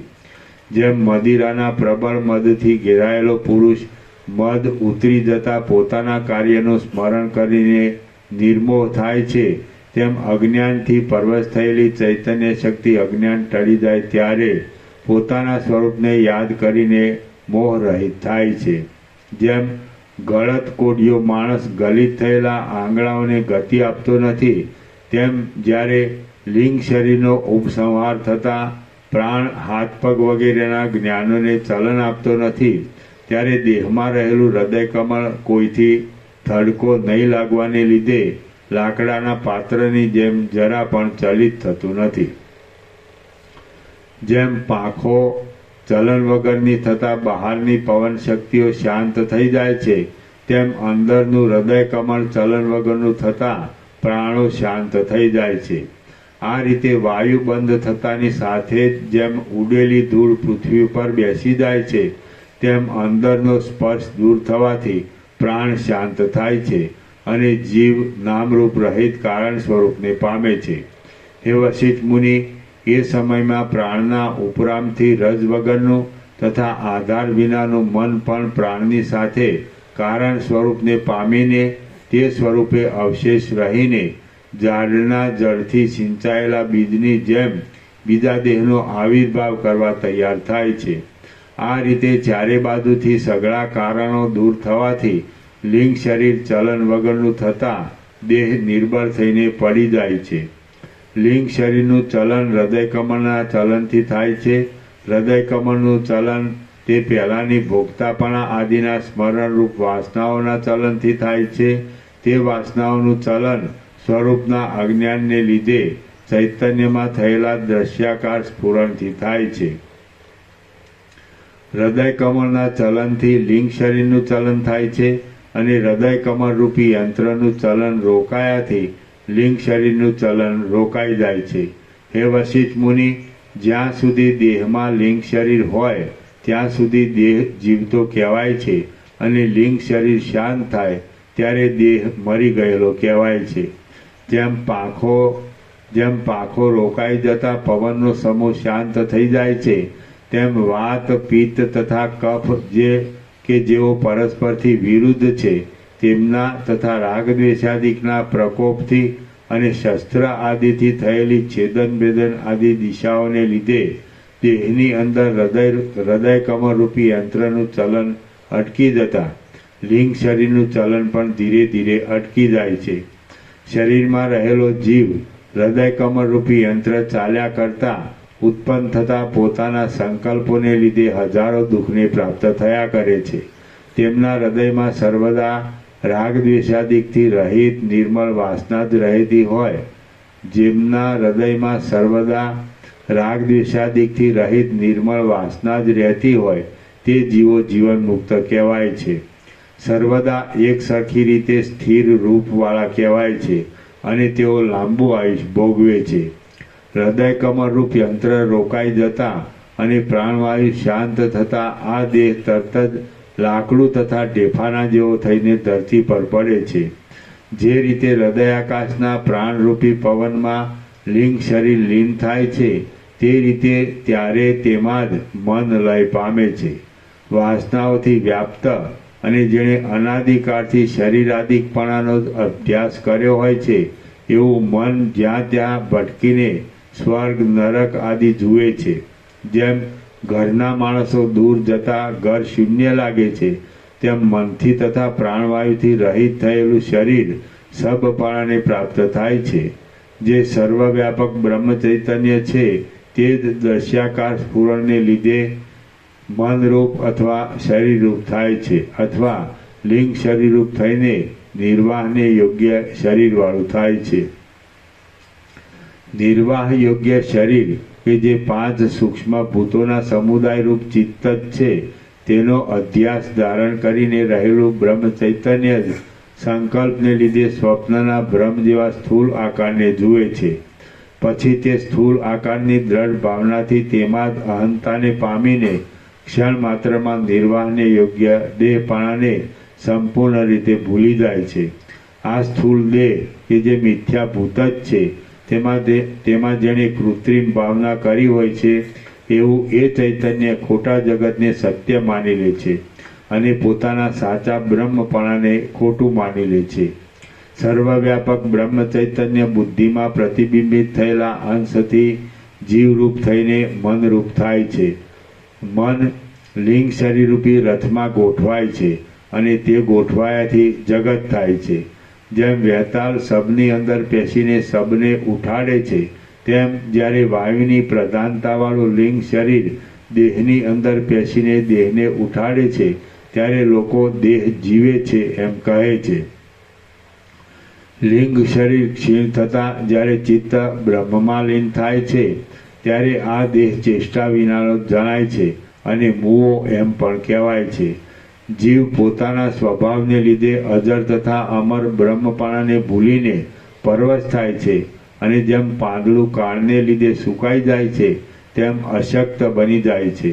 વાસના શક્તિનો સ્પર્શ ન થવાથી હૃદય કમળરૂપી યંત્ર અટકી જતા અને પ્રાણ રોકાઈ જતા માણસ મરી જાય છે. હે વશિષ્ઠ મુનિ, જેમ ઝાડના જુદા જુદા નવા નવા પાંદડા કાળની ગતિથી ખરી પડે છે, તેમ જીવોના નવા થતા જુદા જુદા શરીરો કાળની ગતિથી નષ્ટ થયા કરે છે.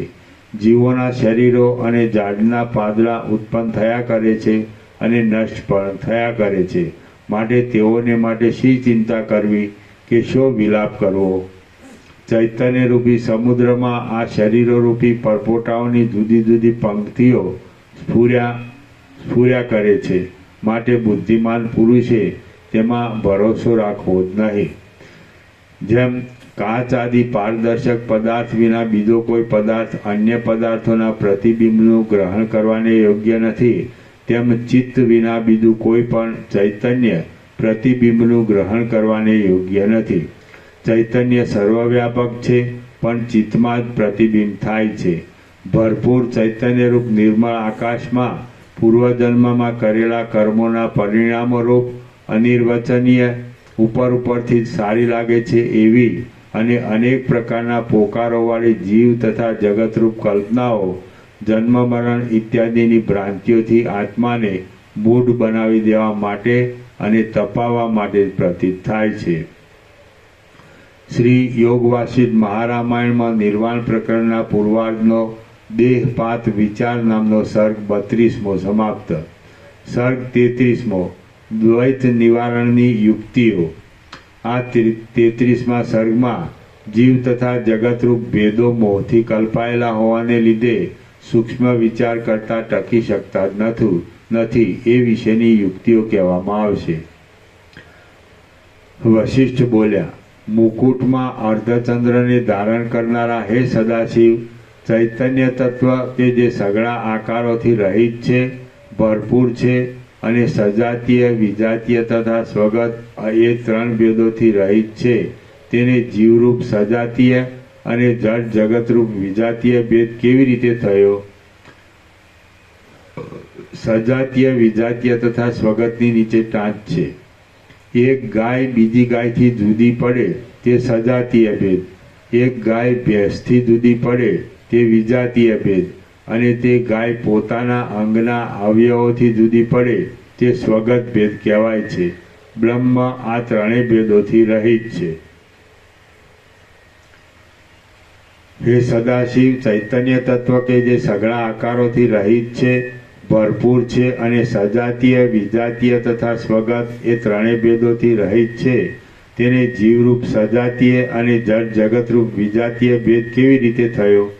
જો એમ કહેશો કે આ બેપણું થવામાં કોઈ કારણ નથી, તો એક શંકા થશે કે આ ભેદ અનંત કોટી બંધનોથી દ્રઢ થયેલો છે અને લાંબા કાળના સંસર્ગથી તે પોતાનો સ્વભાવ બની ગયો છે, એટલે તત્વજ્ઞાન મળવા છતાં પણ દુઃખનો સર્વનાશ થશે નહીં, કારણ કે તત્વજ્ઞાન બહારથી નવું જ આવે છે. સદાશિવ બોલ્યા, બ્રહ્મ વ્યવહારની દ્રષ્ટિથી સર્વ શક્તિઓવાળું છે અને પરમાર્થ દ્રષ્ટિથી એક સત્તારૂપ જ છે. એ વ્યવસ્થાથી બે દ્રષ્ટિઓનો સ્વીકાર કરીએ તો પછી દ્વિત્વ તથા એકત્વરૂપ કલા કે જે સર્વશક્તિના એક દેશરૂપ છે, તેમાંથી ઉઠેલી તમારી શંકા નિર્મૂળ જ છે. સંસારના બેપણાનો આરોપ વ્યવહાર દ્રષ્ટિથી કરવામાં આવે છે અને ભેદનો નિષેધ પરમાર્થ દ્રષ્ટિથી કરવામાં આવે છે. એકનો અભાવ છે, તેથી એકપણા તથા બેપણાનો અભાવ છે. એક વિના બીજું નથી. એકતાની વાત કાંઈ બીજું હોયા વિના થતી નથી. એકતાની વાત કાંઈ બીજું હોયા વિના થતી નથી. એ બંને પરસ્પરની અપેક્ષાવાળા હોવાથી સરખા જ છે. જેમ દ્વિત્વ મિથ્યા છે, તેમ એકત્વરૂપ ધર્મ પણ જો ચૈતન્ય તત્વથી જુદો માનવામાં આવે તો ચૈતન્યના એક રસપણાનો વિરોધ થાય છે. માટે એકત્વ પણ મિથ્યા જ છે. એકનો જ મુદ્દલ અભાવ છે, માટે એકત્વનો તથા દ્વિત્વનો બંનેનો અભાવ છે. એકત્વ વિના દ્વિત્વ ઘટતું નથી અને દ્વિત્વ વિના એકત્વ ઘટતું નથી. ઉપદેશ આદિ વ્યવહારને માટે વ્યવહાર દ્રષ્ટિનું તથા પરમાર્થ દ્રષ્ટિનું મિશ્રણ કરવામાં આવે છે, તો પણ બે પ્રકારની સત્તા માનવામાં આવવાથી પારમાર્થિક સત્તાવાળા બ્રહ્મમાં વ્યવહારિક સત્તાવાળા જીવ તથા જગતરૂપ દ્વૈતનો કશો વિરોધ નથી. જેમ બીજથી આરંભીને ફળ સુધીના પદાર્થો પોતામાં સરખી રીતે રહેલા એક દ્રવ્યમય જ છે, તેથી તે એક દ્રવ્યમાં બીજા રૂપ જુદાપણાની કલ્પના થયેલી છે, તેમ બીજ આદિ રૂપ જુદાપણાની કલ્પના થયેલી છે, તેમ સઘળા કાર્યકારણો પોતામાં સરખી રીતે રહેલા બ્રહ્મમય જ છે, તેથી તે બ્રહ્મમાં જ કાર્યકારણ આદિરૂપ જુદાપણાની કલ્પના થયેલી છે. માટે કશો ભેદ છે જ નહીં. જે બ્રહ્મ છે તે દ્રશ્ય વિકારોની કલ્પનાથી પોતે જ દ્રશ્ય વિકારો રૂપે સ્ફુરે છે, એમ સિદ્ધાંત પક્ષમાં માનવામાં આવે છે. માટે કલ્પિત વિકારો અધિષ્ઠાનરૂપ સારવાળા હોવાને લીધે અધિષ્ઠાનથી જુદા પડતા નથી. આ સઘળો વિકાર આદિ વિકલ્પ સદવસ્તુ બ્રહ્મમાંથી જ ઉઠીને જુદા જુદા કાર્યો કરવામાં ઉપયોગી થવાથી ભોગમાં મળી જાય છે અને ભોગનું ચૈતન્યમાં મિલન થાય છે. માટે સઘળા વિકલ્પોનો સાર ચૈતન્ય માત્ર જ છે. જે તત્વવેત્તા પુરુષને સસલામાંથી ઉત્પન્ન થયેલો જવ વગેરેનો અંકુર પણ અધિષ્ઠાન રૂપે સત્ય જણાય છે, તેને પ્રસિદ્ધ જળના તરંગો પર્વતોની ટોચ ઉપર કલ્પાયેલા સમુદ્રના તરંગો બરાબર છે અને તે પર્વત પણ સસલાના શિંગડા બરાબર છે, કારણ કે એ ત્રણેયમાં પોતાથી અસતપણું અને બ્રહ્મની સત્તાથી સતપણું સમાન છે. એ ત્રણેયમાં એટલે તાત્પર્ય એ છે કે અત્યંત અસંભવ વસ્તુઓનું પણ અધિષ્ઠાન બ્રહ્મ સત્ય, તેમજ તે અધિષ્ઠાન વિના વ્યવહારની વસ્તુઓ પોતે સત્ય નથી. જળ તરંગાદિક વ્યવહારિક પદાર્થો છે, ઝાંઝવાના પાણીના તરંગો પ્રાતિભાષિક પદાર્થો છે અને સસલાના શિંગડા વગેરે બિલકુલ ન સંભવે તેવા પદાર્થો છે. એવી રીતના પેટા વિભાગોના ભેદો પણ મૂર્ખને થાય છે, કેમ કે સઘળા પદાર્થો પોતાની સત્તાથી મિથ્યા હોવામાં અને બ્રહ્મની સત્તાથી સત હોવામાં સરખા જ છે. પરસ્પરથી વિલક્ષણ જણાતા જગત સંબંધી સઘળા પદાર્થોને તત્વબોધ એક પ્રકારના કરી નાખે છે. માટે આવા વિષયમાં વધારે યુક્તિઓ કહેવાનું કશું પ્રયોજન નથી. પદાર્થોના ભેદો તો ભ્રમ હોવાથી પ્રત્યક્ષ રીતે દેખાય છે, તેનું મૂળ કારણ અજ્ઞાન જ છે. તે દૂર ન થાય ત્યાં સુધી ભેદભાવો યુક્તિઓથી દૂર થતા નથી. હે વશિષ્ઠ મુનિ, તત્વદ્રષ્ટિથી જોઈએ તો બ્રહ્મની સર્વ શક્તિઓ અને જગતોરૂપી આકારવાળું માયિક રૂપ જેમ જળથી તરંગોના કણ તથા કલ્લોલો આદિ જુદા પડતા નથી, તેમ બ્રહ્મથી જુદા પડતા નથી. જેમ પુષ્પો, કુંપળો અને પાંદડા વગેરે પદાર્થો લતાથી ભિન્ન નથી, તેમ દ્વિત્વ, એકત્વ, જગતપણું, તુપણું તથા હુપણું ઇત્યાદિ કોઈ પણ ચૈતન્યથી ભિન્ન નથી. દેશ, કાળ તથા વિકાર આદિ જે કોઈ ભેદ ચૈતન્યમાં પ્રતીત થાય છે તે પોતાથી અસત છે અને ચૈતન્યની સત્તાથી સત છે. માટે ચૈતન્યમાં દ્વિત્વ કેમ આવ્યું એવી રીતનું તમારું પૂછવું જ ઘટતું નથી. ચૈતન્યમાં દ્વિત્વ મુદ્દલ આવ્યું જ નથી. દેશ, કાળ, ક્રિયા અને નિયમ ઇત્યાદિ શક્તિઓ ચૈતન્યથી જ સત્તા પામેલી છે, માટે ચૈતન્ય રૂપ જ છે. જેમ લહરી તથા કલ્લોલ આદિ જે કાંઈ છે તે સઘળું જળ જ છે, તેમ ચિત્ત, વિષયો, ચિત્તની ચેષ્ટાઓ અને બ્રહ્મથી માંડીને ઝાડના ઠૂઠા સુધીના સઘળા પદાર્થો તથા નામો ચૈતન્ય જ છે. જેમાં તરંગો મુદ્દલ સંભવતા જ નથી એવા પરમ ચૈતન્યરૂપ મહાસાગરમાં તરંગની જેમ જે વિવર્ત થાય છે તે જ દ્રશ્યનો સંબંધ છે. એ જ પરબ્રહ્મ, સત્ય, ઈશ્વર, શિવ, શૂન્ય, એક અને પરમાત્મા ઇત્યાદિ નામોથી કહેવામાં આવે છે. એ પ્રમાણે રૂપો તથા નામોથી પર જે પરમાત્માનું નિર્મળ રૂપ છે તે જ વાસ્તવિક રીતે મારું તત્વ છે. જે આકાર જોવામાં આવે છે તે હું નથી. મારા તત્વને મન કે વાણી પહોંચી શકે એમ નથી. જે કાંઈ આ જગત જોવામાં આવે છે તે મહાચૈતન્ય રૂપી લતાના ફળ, પુષ્પ તથા પલ્લવ વગેરે રૂપ છે. એ લતાથી કાંઈ પણ ભિન્ન નથી. એ લતાથી કાંઈ પણ ભિન્ન નથી, કેમ કે તેમાં કલ્પાયેલા હોવાને લીધે તેના જ છે. જીવપણું તથા જગતપણું કે જેઓ ખોટા જ છે તેઓ વિશે વિવેકને માટે પૂછતા હો તો સાંભળો કે એ ચૈતન્ય જ્યારે અવિદ્યારૂપ વિચિત્ર રંગવાળા ચશ્માને ધારણ કરે છે ત્યારે જીવ એ નામવાળું થઈને જેમ ચંદ્ર બેપણાને દેખે તેમ જીવપણાને તથા જગતપણાને દેખે છે, અને પોતાના સંકલ્પથી જ હું જડ છું એવી ભાવના કરીને પોતાથી જ પોતાના જ વિકલ્પોથી ભરેલા દેહાદિકપણાને પ્રાપ્ત થયેલા જેવું થાય છે. પોતે જો કે નિષ્કલંક રૂપી જ રહેલું છે તો પણ પોતાના કલ્પિત લિંગ શરીર નામના રૂપથી સંસારરૂપ નદીને પામીને ઉપાધિવાળા ચેતનથી જ જીવથી જ ચેતનવાળું થાય છે. પોતે ચૈતન્યરૂપ છતાં દ્રઢ ભાવનાથી લિંગ શરીરમાં એકપણાના અધ્યાસને પામેલા જીવપણાને પામે છે. આ પ્રમાણે ચૈતન્યમય જીવ ચૈતન્ય તત્વના પ્રકાશથી શ્વાસોચ્છ્વાસ આદિ ક્રિયાને પ્રાપ્ત થાય છે. જીવપણાને પામેલું લિંગ શરીર 5 મહાભૂતવાળા સ્થૂળ દેહના સંસ્કારથી યુક્ત થઈને તે સ્થૂળ દેહની પ્રાપ્તિ માટે અન્ન તથા બીજાદિક રૂપ દ્રવ્ય હું છું એવી સારી પેટે ભાવના કરે છે. એ દ્રવ્ય પ્રાણીના ખાવામાં આવતા તરત વીર્યપણાને પ્રાપ્ત થાય છે. પછી ગર્ભાધાનના ક્રમથી હું પ્રાણવાળો સ્થૂળ દેહ ઉત્પન્ન થયો છું એમ સમજી બેસે છે. અનુભવવાળું બ્રહ્મ જ ઉપર કહેલા અહંતા વગેરે ક્રમથી સ્થૂળ દેહના અનુભવની ભ્રાંતિમાં પડીને ઇન્દ્રિયો આદિથી સ્થાવર જંગમોને જાણે છે, અને તેઓની ભાવનાથી પોતે પણ સ્થાવર જંગમ રૂપ થાય છે. કાકતાલીય ન્યાયથી, કાકતાલીય એટલે કાગડાનું બેસવું અને ડાળનું પડવું, તે એટલે અચાનક બનવો.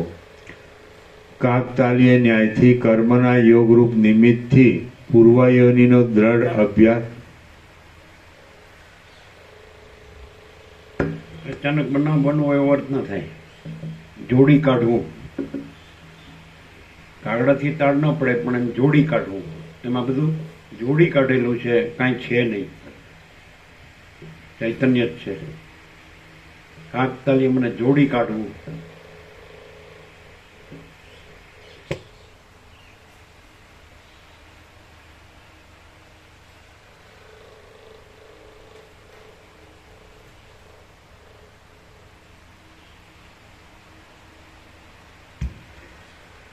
કાકતાલી એટલે કાગડાનું બેસવું અને ડાળનું પડવું, તે એટલે જોડી કાઢવું. કાકતાલીય ન્યાયથી કર્મના યોગરૂપ નિમિત્તથી ચિદાકાશમાં આ બધું જે જગત કે દ્રશ્ય છે, સૃષ્ટિ કે બ્રહ્માંડ કે વિશ્વ કે સંસાર જોડી કાઢેલું છે નહીં, ચિદાકાશ જ છે. ચિદાકાશ છે તો એમાં સ્વપ્ન જોડી કાઢેલું છે પણ સ્વપ્ન છે નહીં. એમાં જાગ્રત જોડી કાઢેલું છે પણ છે નહીં. એમ સુષુપ્તિ જોડી કાઢેલી પણ છે નહીં. સૃષ્ટિ સ્થિતિ પ્રલય જોડી કાઢેલા છે પણ છે નહીં. ચિદાકાશ જ.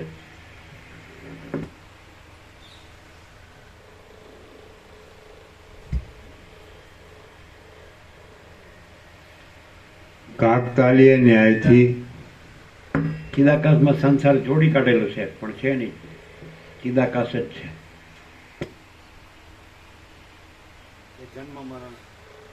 જન્મ મરણ જોડી કાઢેલા છે પણ છે નહીં. સુખ દુઃખ જોડી કાઢેલા છે પણ છે નહીં. હું તું મારું તારું જોડી કાઢેલા છે પણ છે નહીં. સ્ત્રી પુરુષ, ગરીબ તવંગર, રાય રંગ, ઊંચ નીચ જોડી કાઢેલા છે પણ છે નહીં. સંસારી ત્યાગી, વિદ્વાન મૂર્ખ જોડી કાઢેલું છે પણ છે નહીં. જળ ચેતન, સ્થાવર જંગમ, ચરાચર, અણુ અણુ જોડી કાઢેલા છે પણ છે નહીં. ચિદાકાશ જ છે. આ બધું ચિદાકાશ જ છે. હુંય નથી, તુંય નથી, ને તેય નથી, સમષ્ટિ નથી, વ્યષ્ટિ નથી, કારણ સૂક્ષ્મ સ્થૂળ નથી, માયાકાશ, ચિત્તાકાશ, ભૂતાકાશ નથી. ચિદાકાશ જ છે. આ બધું જોડી કાઢેલું છે. અને જેને સંપૂર્ણ બોધ થાય તો એને આ ભ્રમ ન રહે. જ્યાં સુધી સંપૂર્ણ બોધ ન થાય, અજ્ઞાન રહે, ત્યાં સુધી આ ભ્રમ રહે. એને કોઈ દિવસ શાંતિ થાય નહીં. અભાવ માટેની ઈચ્છા પૂરી થાય નથી, કારણ કે કાંઈ નથી એમાં શું મળે. એટલે બધા અજ્ઞાનને લીધે કાંઈ નથી, અજ્ઞાનના ભ્રમને લીધે કાંઈ નથી એવા બ્રહ્મ ભમે છે. આ સંસારરૂપી બ્રહ્મ ભમે છે, જગતરૂપી અહમરૂપી હું આ છું, આ જગત છે, આ મારું છે, એ જોડી કાઢેલું છે, કાંઈ છે.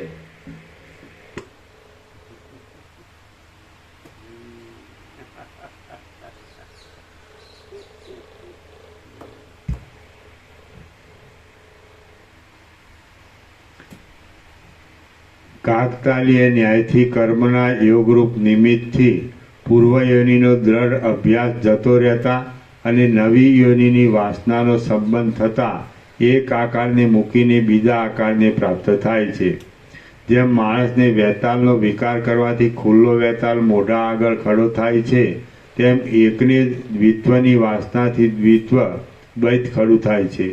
જેમ પુરુષને હું કશું કરતો નથી એવા સંકલ્પથી કરતાપણું ટળી જાય છે, તેમ આત્માને પણ દ્વૈત નથી જ એમ સમજાવવાથી આત્માને પણ દ્વૈત નથી જ એમ સમજવાથી દ્વૈત મટી જાય છે.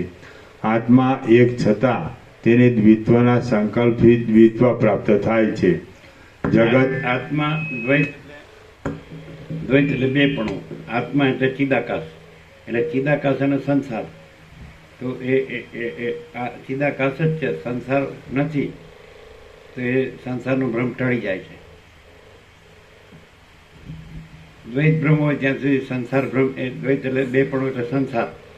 તો સંસાર ભ્રમ છે એમ માને તો ચાલુ રહેશે, અને દ્વૈત નથી એટલે સંસાર ભ્રમ નથી, ચિદાકાશ જ છે, તો એ દ્વૈત ભ્રમ ટળી જાય, સંસાર ભ્રમ ટળી જાય. જે ભ્રમમાં રહે તે ભમ્યા કરે, એને શાંતિ ન થાય. અને જેને ભ્રમ ન હોય એને પરમ શાંતિ હોય. પરમ પ્રકાશ, પરમ આનંદ, પરમ શાંતિ, એ જ ચિદાકાશ છે. અનંત પ્રકાશ, અનંત આનંદ, અનંત શાંતિ, એ જ ચિદાકાશ છે. ચિદાકાશ અને સંસારનો ભ્રમ એમ દ્વૈત એટલે બેપણું નથી. મહાસાગર અને મોજા તે બેપણુંથી મહાસાગર જ છે. એ રીતે આકાશ અને આ દ્રશ્ય તો બે નથી, આકાશ જ છે, દ્રશ્ય નથી. એટલે ચિદાકાશ જ છે અને દ્રશ્ય નથી. એ દ્વૈત એટલે બેપણું નથી. અને કાકતાલી એટલે જોડી કાઢેલું છે. ભ્રમ છે, આ સંસારરૂપી ભ્રમ છે, એ આત્મા સાથે જોડી કાઢેલો છે. આત્મામાં એ કાંઈ નથી. એવું આત્મજ્ઞાન થાય તો એ આત્મા પરમાત્મા જ છે અને પરમ શાંતિ જ છે, સહજ. અહીંયા એવું વાતાવરણ છે.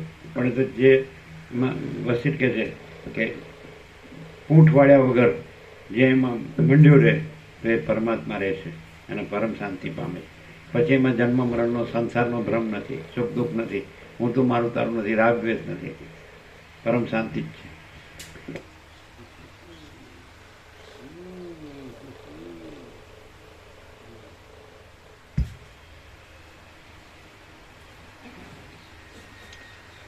જગત કે જે અનેક છે તેને પણ જો અદ્વિતીયની ભાવના થાય તો દ્વિત્વ નષ્ટ થઈ જાય છે. પરમાત્માપણાને લીધે, વિકારાદિકથી રહિતપણાને લીધે અને સર્વદા વ્યાપકપણાને લીધે આત્મામાં દ્વિત્વ છે જ નહીં. હે વસિષ્ઠ મુનિ, મનોરાજ્ય તથા ગંધર્વ નગરની જેમ જે પોતાના સંકલ્પથી મિથ્યા રચાયેલ હોય છે. કાલે એવું કીધું જીતુ, પ્રભુની પૂર્ણ કૃપા છે એવું કંઈક બોલે ને સાંજે, તમે બોલ્યા હતા ને, એટલે શું?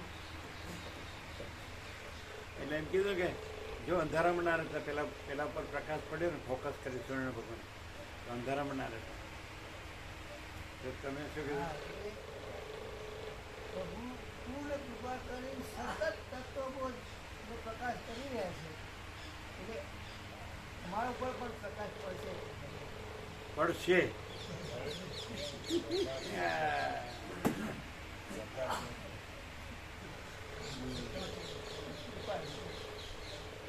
એટલે સૂર્યનારાયણ ભગવાનનું હજી સૂર્યનારાયણ ભગવાન છે નહીં, હજી આવશે. ચાલો.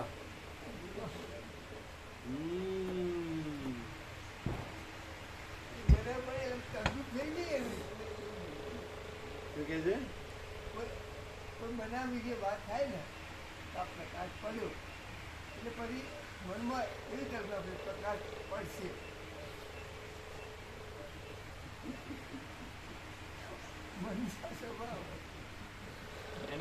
તદ્રુપ થઈ જાય. આ બધું બોલે છે નામ કાકતાલીય. ચિદાકાશમાં આ બધું જોડી કાઢવું. ચિદાકાશ જ છે ને, બીજું કઈ છે જ નહીં, બીજું કઈ થતું જ નથી. અને અનંત પ્રકાશ, અનંત આનંદ, અનંત શાંતિ જ છે. પરમ પ્રકાશ, પરમ આનંદ, પરમ શાંતિ જ છે. પરબ્રહ્મ, પરમાત્મા એ કેવળ સ્વરૂપ છે. આ બધું સ્વરૂપ ન કહેવાય, જોડી કાઢેલું સ્વરૂપ ન કહેવાય. જ્યાં હું ને જગત ને બધું દ્રષ્ટા દ્રશ્ય ને બધું નથી, તો એને ચિદાકાશ ન કહેવાય. પોતે ચિદાકાશ છે અને પોતામાં આ હું ને જગત નથી, કાંઈ થતું જ નથી. અને આ ચાલુ રહે તો ચિદાકાશ ખાલી બોલવાનું જ રહે. અને ચિદાકાશ જ રહ્યું છે તો એ બોલવાનું નથી. અને સહજ પરમ શાંતિ છે, પરમ આનંદ છે, પરમ શાંતિ.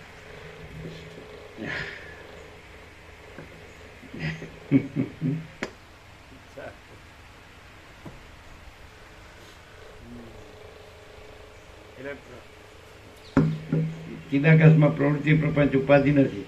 અને પ્રવૃત્તિ પ્રપંચ ઉપાધિ રહે તો ચિદાકાશ બોલવાનું જ રહે. અને ચિદાકાશ જ રહ્યું છે તો પરમ આનંદ ને પરમ શાંતિ જ છે. ને પ્રવૃત્તિ પ્રપંચ ઉપાધિ જે જોડી કાઢેલી ભ્રાંતિ એ છે જ નહીં. કેવી રીતે ઓળખવું? આપણી વચ્ચે વસીઠ આવી જાય તો આ પરમ ચિદાકાશ છે, કેવી રીતે ઓળખવું? જીતો બ્રો, આમ લાગે માણસ જેવો માણસ. એ તો વસીઠે કહે છે કે એ તત્વવેતા જે જીવન મુક્ત છે તો એને સદા અખંડ જ્યોતિનું દર્શન થાય છે, એને સદા પરમ જ્યોતિનું દર્શન થાય છે, એવું છે ને. અને સામાન્ય માણસ જેવો જ લાગે. તો પછી કેવી રીતે ઓળખવો? તો સામાન્ય માણસ છે, બોલે છે તો આ બધાય બોલી શકે.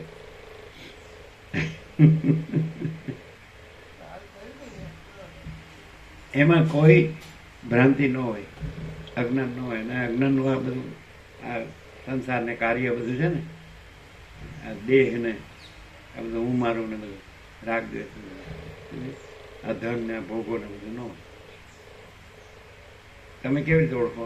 વસ્તી અહીંયા આવી જાય, 17 મંડળમાંથી જે ઉતરી ઉતરીને આવે છે ને બધા પાસે, પેલા મંકી મુનિ પાસે આવે, દાસુર બ્રાહ્મણ પાસે આવે, લવણ રાજાની સભામાં આવે. એ કેવી તમારી પાસે આવી જાય અહીંયા તો તમે કે આ તમે જે જાણો છે તો હું જાણું છું એમ જ થયો.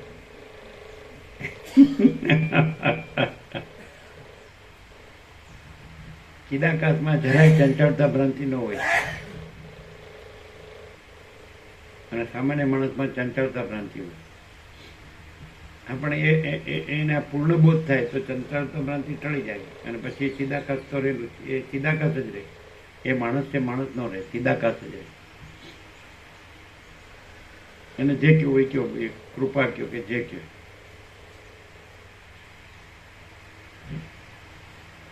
અહીં પરમ ચિદાકાશ રામ, આ ઉપદેશનો ઉપચાર છે, એમાં રામને પરમપદ પૂર્ણ વિશ્રાંતિ જોઈએ છે. અને અહીંયા પરમ ચિદાકાશ પરમપદ પૂર્ણ વિશ્રાંતિ હાજર હાજર છે, સાક્ષાત છે. કેવી રીતે ખબર પડે?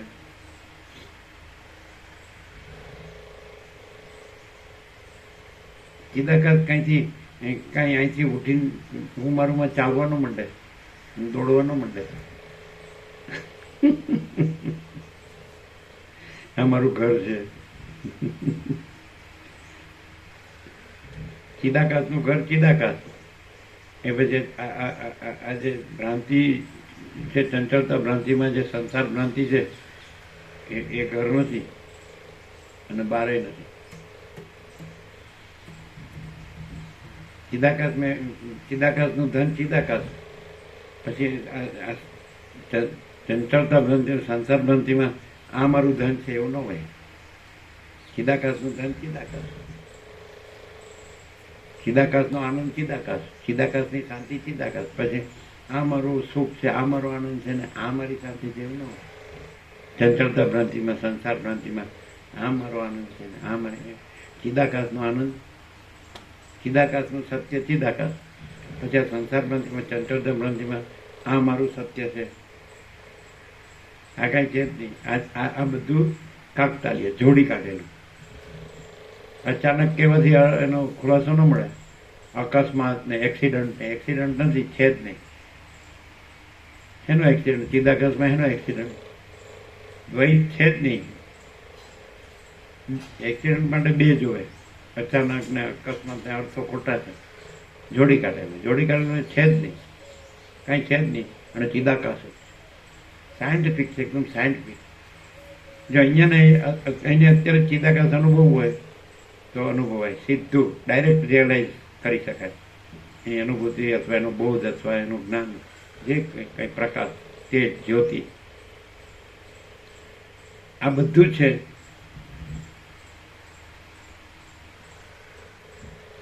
સમજાય છે કે નહીં? મહાસાગર છે અને જળ જ છે, તો ત્યાં આગળ જળ હાલે દુલે છે અને મોજા પાસે છે. તો એ હાલવું દુલવું છે અને મોજા છે એ ન જુઓ, સીધું જળ જુઓ, સીધો મહાસાગર જુઓ.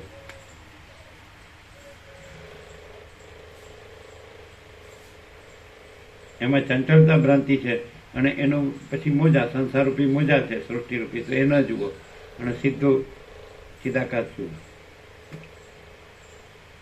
ચિદાકાશ મહાસાગરમાં હાલવું દુલવું એટલે ચંચળતા ભ્રાંતિ, અને મોજા એટલે સૃષ્ટિરૂપી આ જગત, સંસારરૂપી મોજા, હું ને જગત, જીવ જગત, દ્રષ્ટા દ્રશ્ય. તો મોજા ના જુઓ અને સીધું ચિદાકાશ જુઓ. મહાસાગર તો મહાસાગર છે, મૂળ તો મહાસાગર છે, મૂળ મુખ્ય. કાંઈ હાલવું દુલવું મુખ્ય નથી અને કાંઈ મોજા મુખ્ય નથી. તો ચિદાકાશ મહાસાગર મુખ્ય છે, કાંઈ ચંચળતા ભ્રાંતિ મુખ્ય નથી અને કાંઈ જીવ જગત મોજા મુખ્ય નથી. ચંચળતા ભ્રાંતિ રાખવી છે અને સંસારરૂપી મોજા સાચા માનવા છે, તો ચિદાકાશ કેવી રીતે અનુભવાય? અને ચિદાકાશ જ છે, મૂળ મુખ્ય છે એ છે, અને દ્વૈત ભ્રાંતિ નથી એ નથી. ચંચળતા ભ્રાંતિ દ્વૈત ભ્રાંતિ છે અને જીવ જગત દ્વૈત ભ્રાંતિ છે, સંસાર એ દ્વૈત ભ્રાંતિ છે જ નહીં. કોઈ માણસને અનુભવાય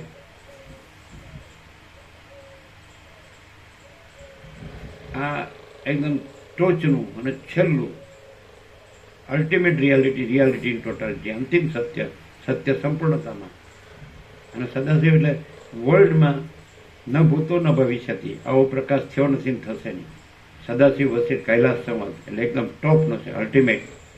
અને જો કોઈ માણસ આ એને ચૈતન્ય જાગૃતિ થઈ જાય તો આ છોડે જ નહીં અને બીજું કરે જ નહીં, એ બીજો રહે જ નહીં. હું આ છું ને આ મારું છે એવું રહે જ નહીં, અને રહે તો ખાલી શબ્દોથી જ છે. અહીંયા બતાડો, અહીંયા હું ને જગત બતાડો, હું ને મારું બતાડો, તો માગે આપી દે, માગે આપી દે. પછી મને કેમ અનુભવાતું નથી? તો ચંચળતા ભ્રાંતિમાં ન અનુભવાય, સંસાર ભ્રાંતિમાં ન અનુભવ નથી. એમાં જળનું અનુભવાય, જળનું હાલવું દુલવું અને મોજા, એમાં જળનું અનુભવાય, જળમાં જ જળ અનુભવાય. મહાસાગર એમાં ન અનુભવાય. જળનું હાલવું દુલવું અને મોજા, તો એમાં મહાસાગર ન અનુભવાય. મહાસાગરમાં જ મહાસાગર અનુભવાય, ચિદાકાશમાં જ ચિદાકાશ અનુભવાય. તો ચંચળતા ભ્રાંતિ ન રાખે, સંસાર ભ્રાંતિ ન રાખે, હું ને જગત, દ્રષ્ટા દ્રશ્ય, આ જન્મ મૃત્યુ, સુખ દુઃખ, હું મારું, રાગ દ્વેષ આ કશું ન રાખે, ઈચ્છા અનિચ્છા, તો પોતે જ માં છું. હું કેવળ અનંત સંપૂર્ણ માં ચિદાકાશ છું. અહીંયા બતાડો કાકતાલીય, ચાલો અહીં જોડો, જે માગે આપી દઈએ. તમે એમ સીધે સીધું કહો, આ તમે બોલો છો એ આ તમે નથી. શું બોલીએ છીએ? ચિદાકાશ સિવાય બીજું બોલીએ છીએ? તો પછી જે છીએ એ બોલીએ છીએ, તો એ જુઓ. અમે ચિદાકાશ ન હોય તો ચિદાકાશ કેવી રીતે બોલીએ? અમે બીજું નથી તો બીજું કેવી રીતે બોલીએ? 40મો રાઉન્ડ છે, કોઈના બાપનું રાજ નથી. નવી નવાઈનું નથી. તમારા દેશમાં ગોલ્ડન જ્યુબિલી છે, 10/10/1976 આવ્યા અને 2025 ગઈ, 10/10/2025 50મું બેઠું. અને પછી એમાં ચંચળતા ભ્રાંતિમાં જ મળશો, સંસાર ભ્રાંતિમાં જ મળશો. થાય ને અહીં જ થાય, ન થાય ને ક્યાંય ન થાય. આવું ક્યાંય હોય તો બતાડો. બધે આ ગુરુ છે ને આ શિષ્ય છે ને આ ભગવાન છે ને આ ભક્ત છે ને આ ઈશ્વર છે ને આ જીવ છે, એ દ્વૈત ભ્રાંતિ છે. બે છે જ નહીં, અનેક છે જ નહીં, એક જ છે. જેમ આકાશ છે અનંત અને સ્વચ્છ અને એક જ છે, તેવું ચિદાકાશ અનંત સ્વચ્છ અને એક જ છે. અજરામર અખંડ અવિનાશી અખંડ સચ્ચિદાનંદ. શબ્દ નથી, વિચારવાણી શબ્દાર્થ નથી, પરાપશ્યથી મધ્યમાં વૈખરી નથી, કોઈ નથી, કાંઈ નથી, કાંઈ થતું નથી, પણ તેજમાં તેજ, જ્યોતિમાં જ્યોતિ. હું અનંત સર્વત્ર નિત્યપૂર્ણ પરમ દિવ્ય જ્યોતિ છું. હું અપરિચ્છિન્ન પરમાકાશ પરમ ચિદાકાશ છું. હું પરમ ચિદાકાશ પરમ જ્યોતિ અખંડ જ્યોતિ છું. હું મા ચિદાકાશ સ્વયં પ્રકાશ સંપૂર્ણ પ્રકાશ છું. હું પૂર્ણ બ્રહ્મ અનંત તેજગણ અનંત ચિદઘન છું. હું પરમાકાશ કેવલ અનંત શુદ્ધ તેજગણ છું. હું પરમાકાશ અખિલ આત્મા પૂર્ણ બ્રહ્મ પરમાત્મા છું. માણસને મારે કાકતાલી જોડી કાઢ્યું કે હું આ ભાઈ આ મારો દેહ છે ને મારો ફેમિલી છે ને અમારું આ કુટુંબ નિર્વાહ છે ને અમારું કર્મ છે, ધર્મ કર્મ છે એમ કહેતો હોય, અને જો એ આ જાગી જાય ત્યાં કાંઈ નથી, એને ચિદાકાશ જ છે અને પોતે ચિદાકાશ જ છે, બધું ચિદાકાશ છે, એક જ ચિદાકાશ છે અને એક જ અદ્વિતીય અનાદિ અનંત છે, અખંડ સચ્ચિદાનંદ. તો કાલે વાત થતી હતી કે એને કુટુંબ નિર્વાહ માટે કેટલું જોવે, તો દરેક પાસે હોય. તો અહીંયા ખાલી બધી વ્યવસ્થા છે, દેહના ભ્રમ સાપેક્ષ એ રીતે રહે, એને બીજું કાંઈ કરવાની, બીજું કાંઈ છે જ નહીં, કાંઈ કરવાની જરૂર નથી, બધું હોય જ. 100 વર્ષ જીવવાનું હોય એને ને એના ફેમિલીને, તો એમનામ અહીંયા સીધા તત્વબોધની શાંતિમાં એની બધી વ્યવસ્થા છે, એની પોતાની. દેહ ભ્રમથી કીધું છે, દેહ ભ્રમ ન હોય તો એની જરૂર નથી, એમનામ રહે.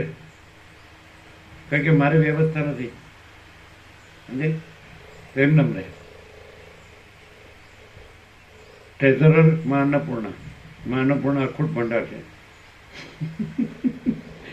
બધાનું બધાને ફૂલ આપો, બધાનું બધાને ફૂલ આપો. કેમ છે?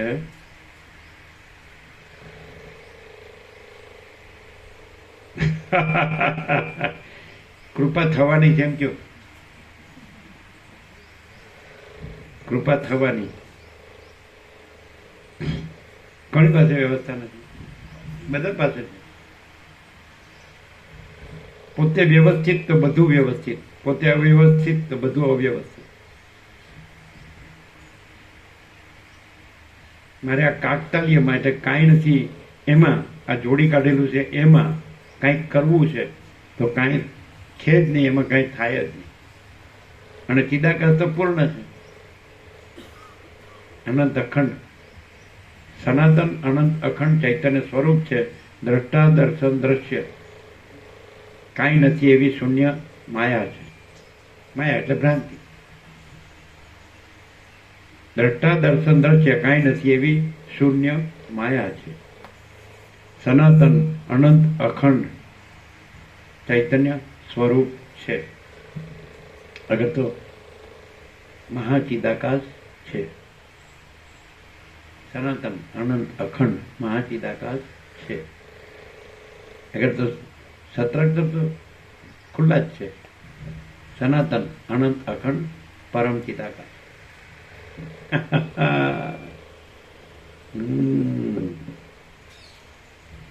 પછી બધું પરમ ચિદાકાશ છે, હું પરમ ચિદાકાશ છું. ભાગભેદ નથી. બધું પરમ ચિદાકાશ, બધું પરમ સત્ય છે, પરમ ચૈતન્ય છે, પરમ પ્રકાશ છે, પરમ આનંદ છે, પરમ શાંતિ છે. બધું બધું બધું બધું કાકતાલીય છે જ નહીં, દ્વૈત ભ્રાંતિ છે જ નહીં, જોડી કાઢેલું છે જ નહીં. હાથે કરીને હાથમાં રહેલો પોવાડો પોતાના પગમાં મેળવો અથવા પોતાને બેસવાની ડાળ કાપવી, એનું નામ દ્વૈત ભ્રાંતિ, સંસાર ભ્રાંતિ, હું મારું ભ્રાંતિ, રાગ દ્વેષ ભ્રાંતિ, આ સ્ત્રી પુરુષ ભ્રાંતિ, દેખાદેખી ચડસા ચડસી ભ્રાંતિ, કમ્પેરિઝન કોમ્પિટિશન. આ બધાને આવું છે તો આપણે આવું કરો, આવું કરો, આવું. કોઈને સંતોષ શાંતિ થઈ છે? અવિવેક હોય ત્યાં અસંતોષ જ હોય ને અશાંતિ જ હોય, અને વિવેક હોય ત્યાં સંતોષ ને શાંતિ હોય. આપણે વર્ષો પહેલા કીધેલું આ દેશમાં આવ્યો ત્યારે દાલ રોટી જાડું લુગડું માથે છાપરું, હૃદયમાં આ વસીટનું નિર્મળ આત્મજ્ઞાન. એટલામાં જ જેને સંતોષ છે એ શહેનશાહોનો શહેનશાહ છે. જેને સાલાને ગમે એટલું મળે છતાં ઓછું જ પડે એ સદાયનો ભિખારીઓનો ભિખારી છે. દાલ રોટી, જાડું લુગડું, માથે છાપરું, હૃદયમાં વસીટનું નિર્મળ આત્મજ્ઞાન, એટલામાં જ જેને સંતોષ છે તે શહેનશાહોનો શહેનશાહ છે. અને જેને સાલાને ગમે એટલું મળે છતાંય ઓછું જ પડે એ ભિખારીઓનો ભિખારી. એને એમ લાગે મારી પાસે પૈસા છે, અરે સાલા ભિખારી તું ધરાણો. ફૂલો જ્યાં ખીલેલા છે ત્યાં ચડેલા જ છે. તોડીને કોઈને ચડાવીને કરમાવશો નહીં. ગુલાબ કાંટામાં ખીલે છે, કોઈ ગુરુના ગળામાં કે નેતાના ગળામાં કે ઉદ્યોગપતિના ગળામાં ખીલતા નથી, બલકે કરમાય છે. ફૂલો જ્યાં ખીલેલા છે ત્યાં ચડેલા જ.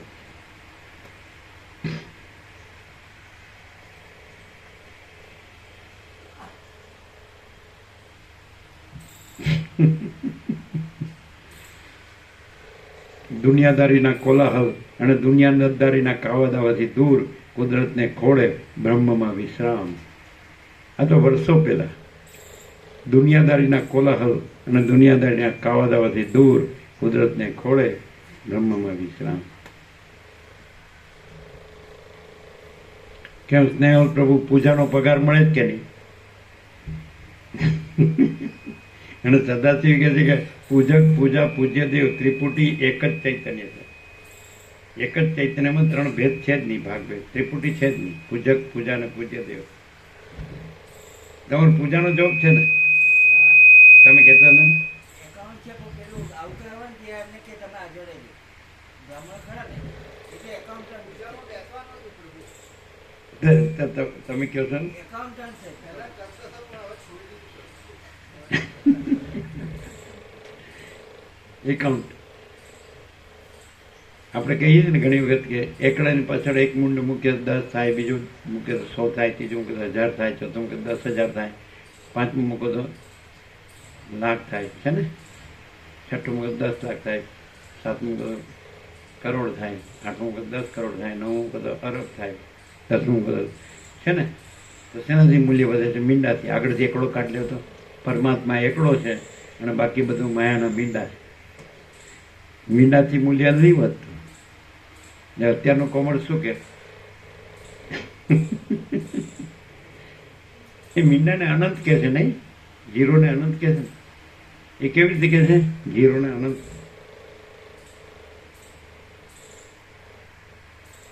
એવું કંઈક સાંભળ્યું છે. જીરોને અનંત કહે છે? નથી કહેતા? આ જીરો લાગે ને જ્યારે, ત્યારે જ અનંત અનુભવાય.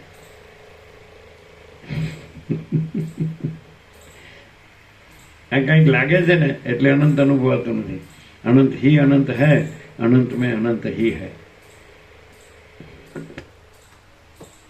60,000 રૂપિયા પગાર છે તો બી મારી નાખી આટલા પૈસા નહીં ચાલે. 60,000 રૂપિયા પગાર છે તો બી મારી એમ કે 8% નહીં કહેવાય. બેબી પરિણામને, છોકરા પરિણામને બધું સેટ કરવાનું એવું કે આ ભાઈ સાચું જ છે ને. સાચું જ છે. તમે જે કર્યું હોય તમારે જ પાર પાડવું પડે ને. એ કાંઈ ઉપરવાળો આવીને પાર પાડે?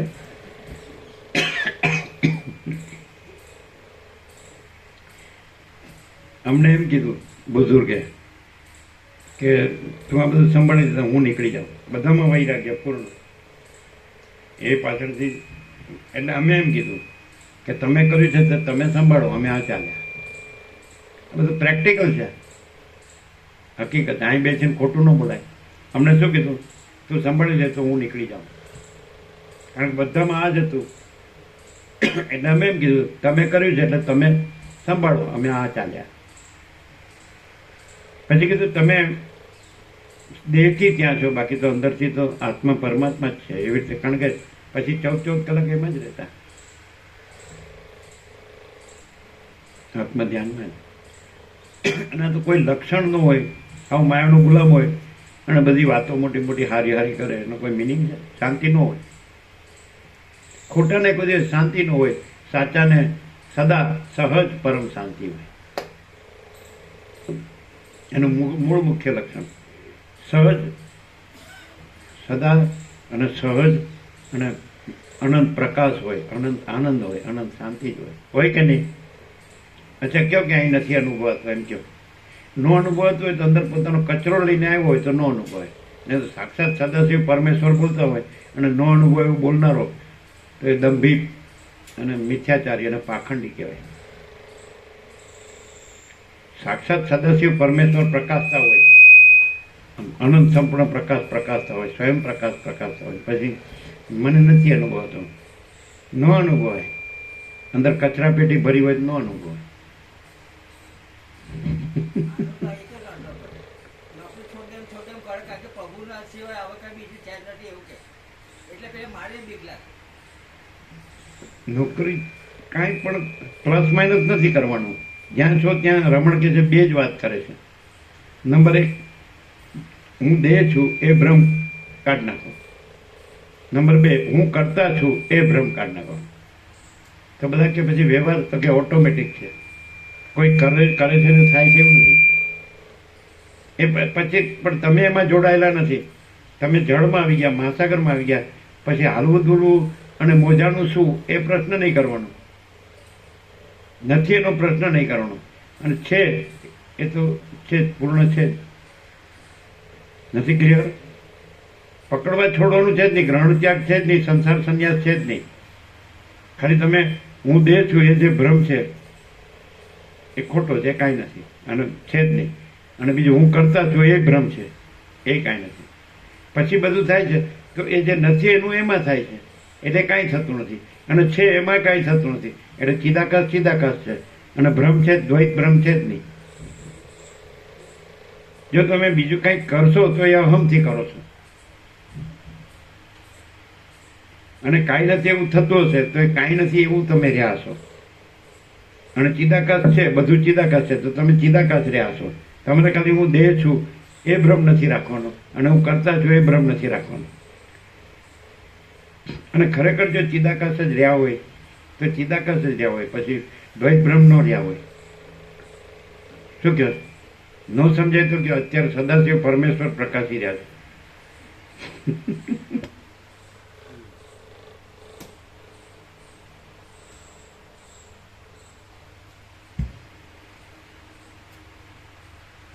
ચાલો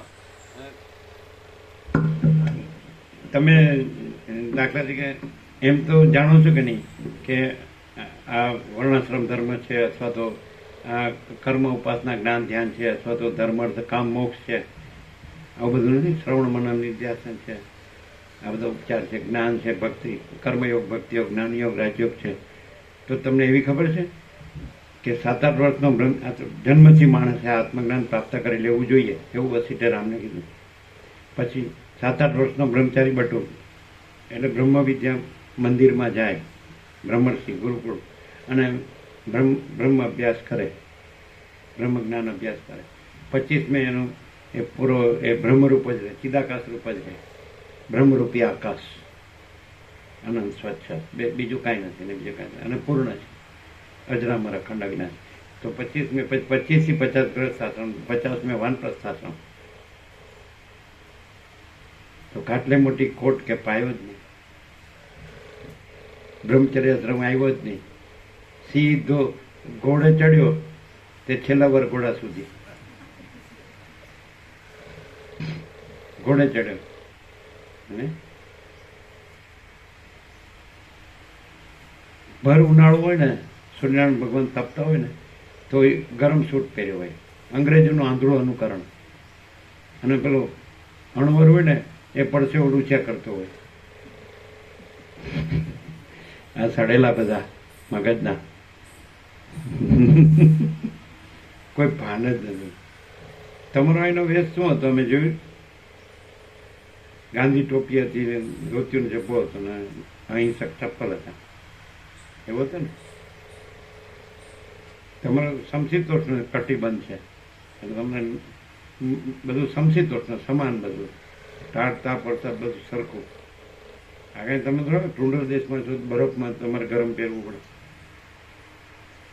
તમે થોડા રણમાં છો, તમે થોડા જંગલમાં છો, તમે થોડા નગરમાં છો કે ગામમાં છો. આ તો જો 50 વાનપ્રસ્થ જોતું હોય તોય છે, અને 75 સંન્યાસ જોતો હોય તોય છે.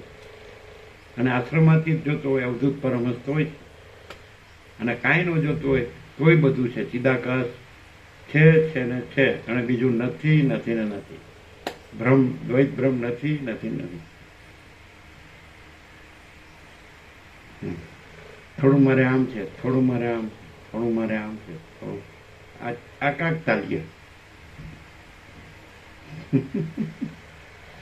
હવે હું આ છું ને મારે આમ છે, તે મારે બધું ન કરવું પડે.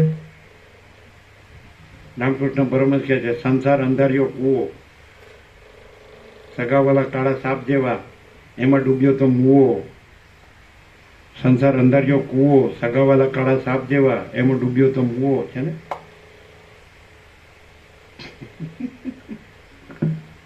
પછી બધું ડાપણ ડોળવાનું બધું.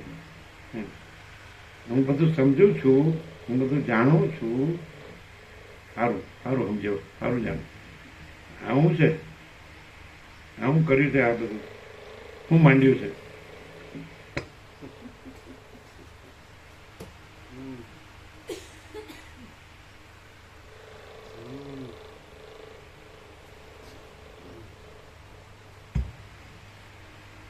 બે પળ યાદ રહે ને તો થોડું ભાન રહે. બે પળ યાદ રહે ને.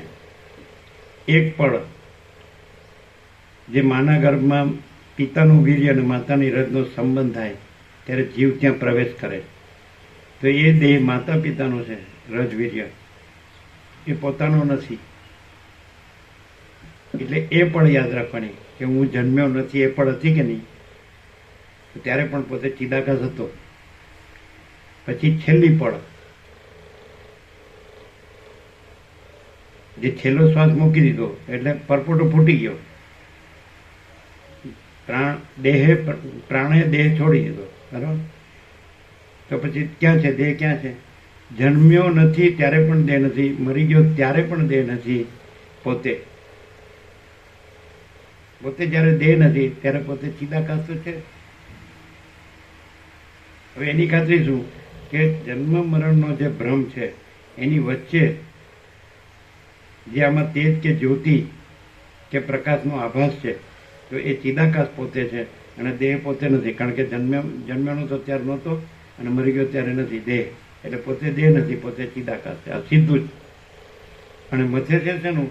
જે દેહ પોતે નથી એ દેહ હું છું અને એનું બધું મારું છે. એટલે કાંઈ નથી એનું મથે. આવ્યો ત્યારે એકલો આવ્યો તો, જાય છે ત્યારે એકલો જાય. આવ્યો ત્યારે ખાલી હાથે આવ્યો હતો, જાય ત્યારે ખાલી હાથે જાય. આવ્યો ત્યારે નાગડો પકડો આવ્યો હતો, જાય છે ત્યારે નાગડો પકડો જાય. તો પછી હું આ છું ને આ મારું છે ક્યાંથી આવ્યું? અને એમ કહો ભૌતિક વિજ્ઞાનની દ્રષ્ટિએ કે આ પંચભૂતનો બનેલો છે. સપ્તધાતુ, રસ, રક્ત, માંસ, મેદ, અસ્થિ, મજ્જા, શુક્ર, આકાશ, વાયુ, તેજ, પૃથ્વીનું બનેલું છે. તો એક જે સૂર્યપ્રકાશ, પવન, અન્ન, જળ એનું બનેલું. તો સૂર્ય હું નથી કહેતો, પવન હું નથી કહેતો, અન્ન હું નથી કહેતો અને જળ હું નથી કહેતો. તો આગવું હું ક્યાંથી આવ્યું? આ જેનું બનેલું છે સૂર્યપ્રકાશ, પવન, અન્ન, જળ કે નહીં, એને કાઢી લ્યો આમાંથી. લ્યો આગ એટલે કાંઈ નહીં, ખોખું એનું બનેલું છે. તો સૂર્ય હું નથી કહેતો, પવન હું નથી કહેતો, અન્ન હું નથી કહેતો, જળ હું નથી કહેતો. તો આ જે છે એ જેનું છે તો એમાં હું નથી. તો પછી આનું હું ન હોય એટલે હું નથી. આ ભાર એનો ઉપાડે છે. પેલા નરસિંહ મહેતાએ કીધું ને, હું કરું એ જ અજ્ઞાનતા, શકટનો ભાર જેમ શ્વાન તાણે. ગાડા નીચે કૂતરું ચાલતું હોય તો ગાડું હું ખેંચું છું, એમાં આ કૂતરા છાપ.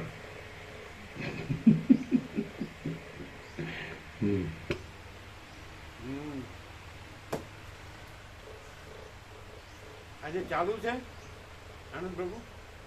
ચાલુ નથી ને? રજા છે ને? Very good. મામા પ્રભુ ચાલુ ન હોય. રજા છે ને?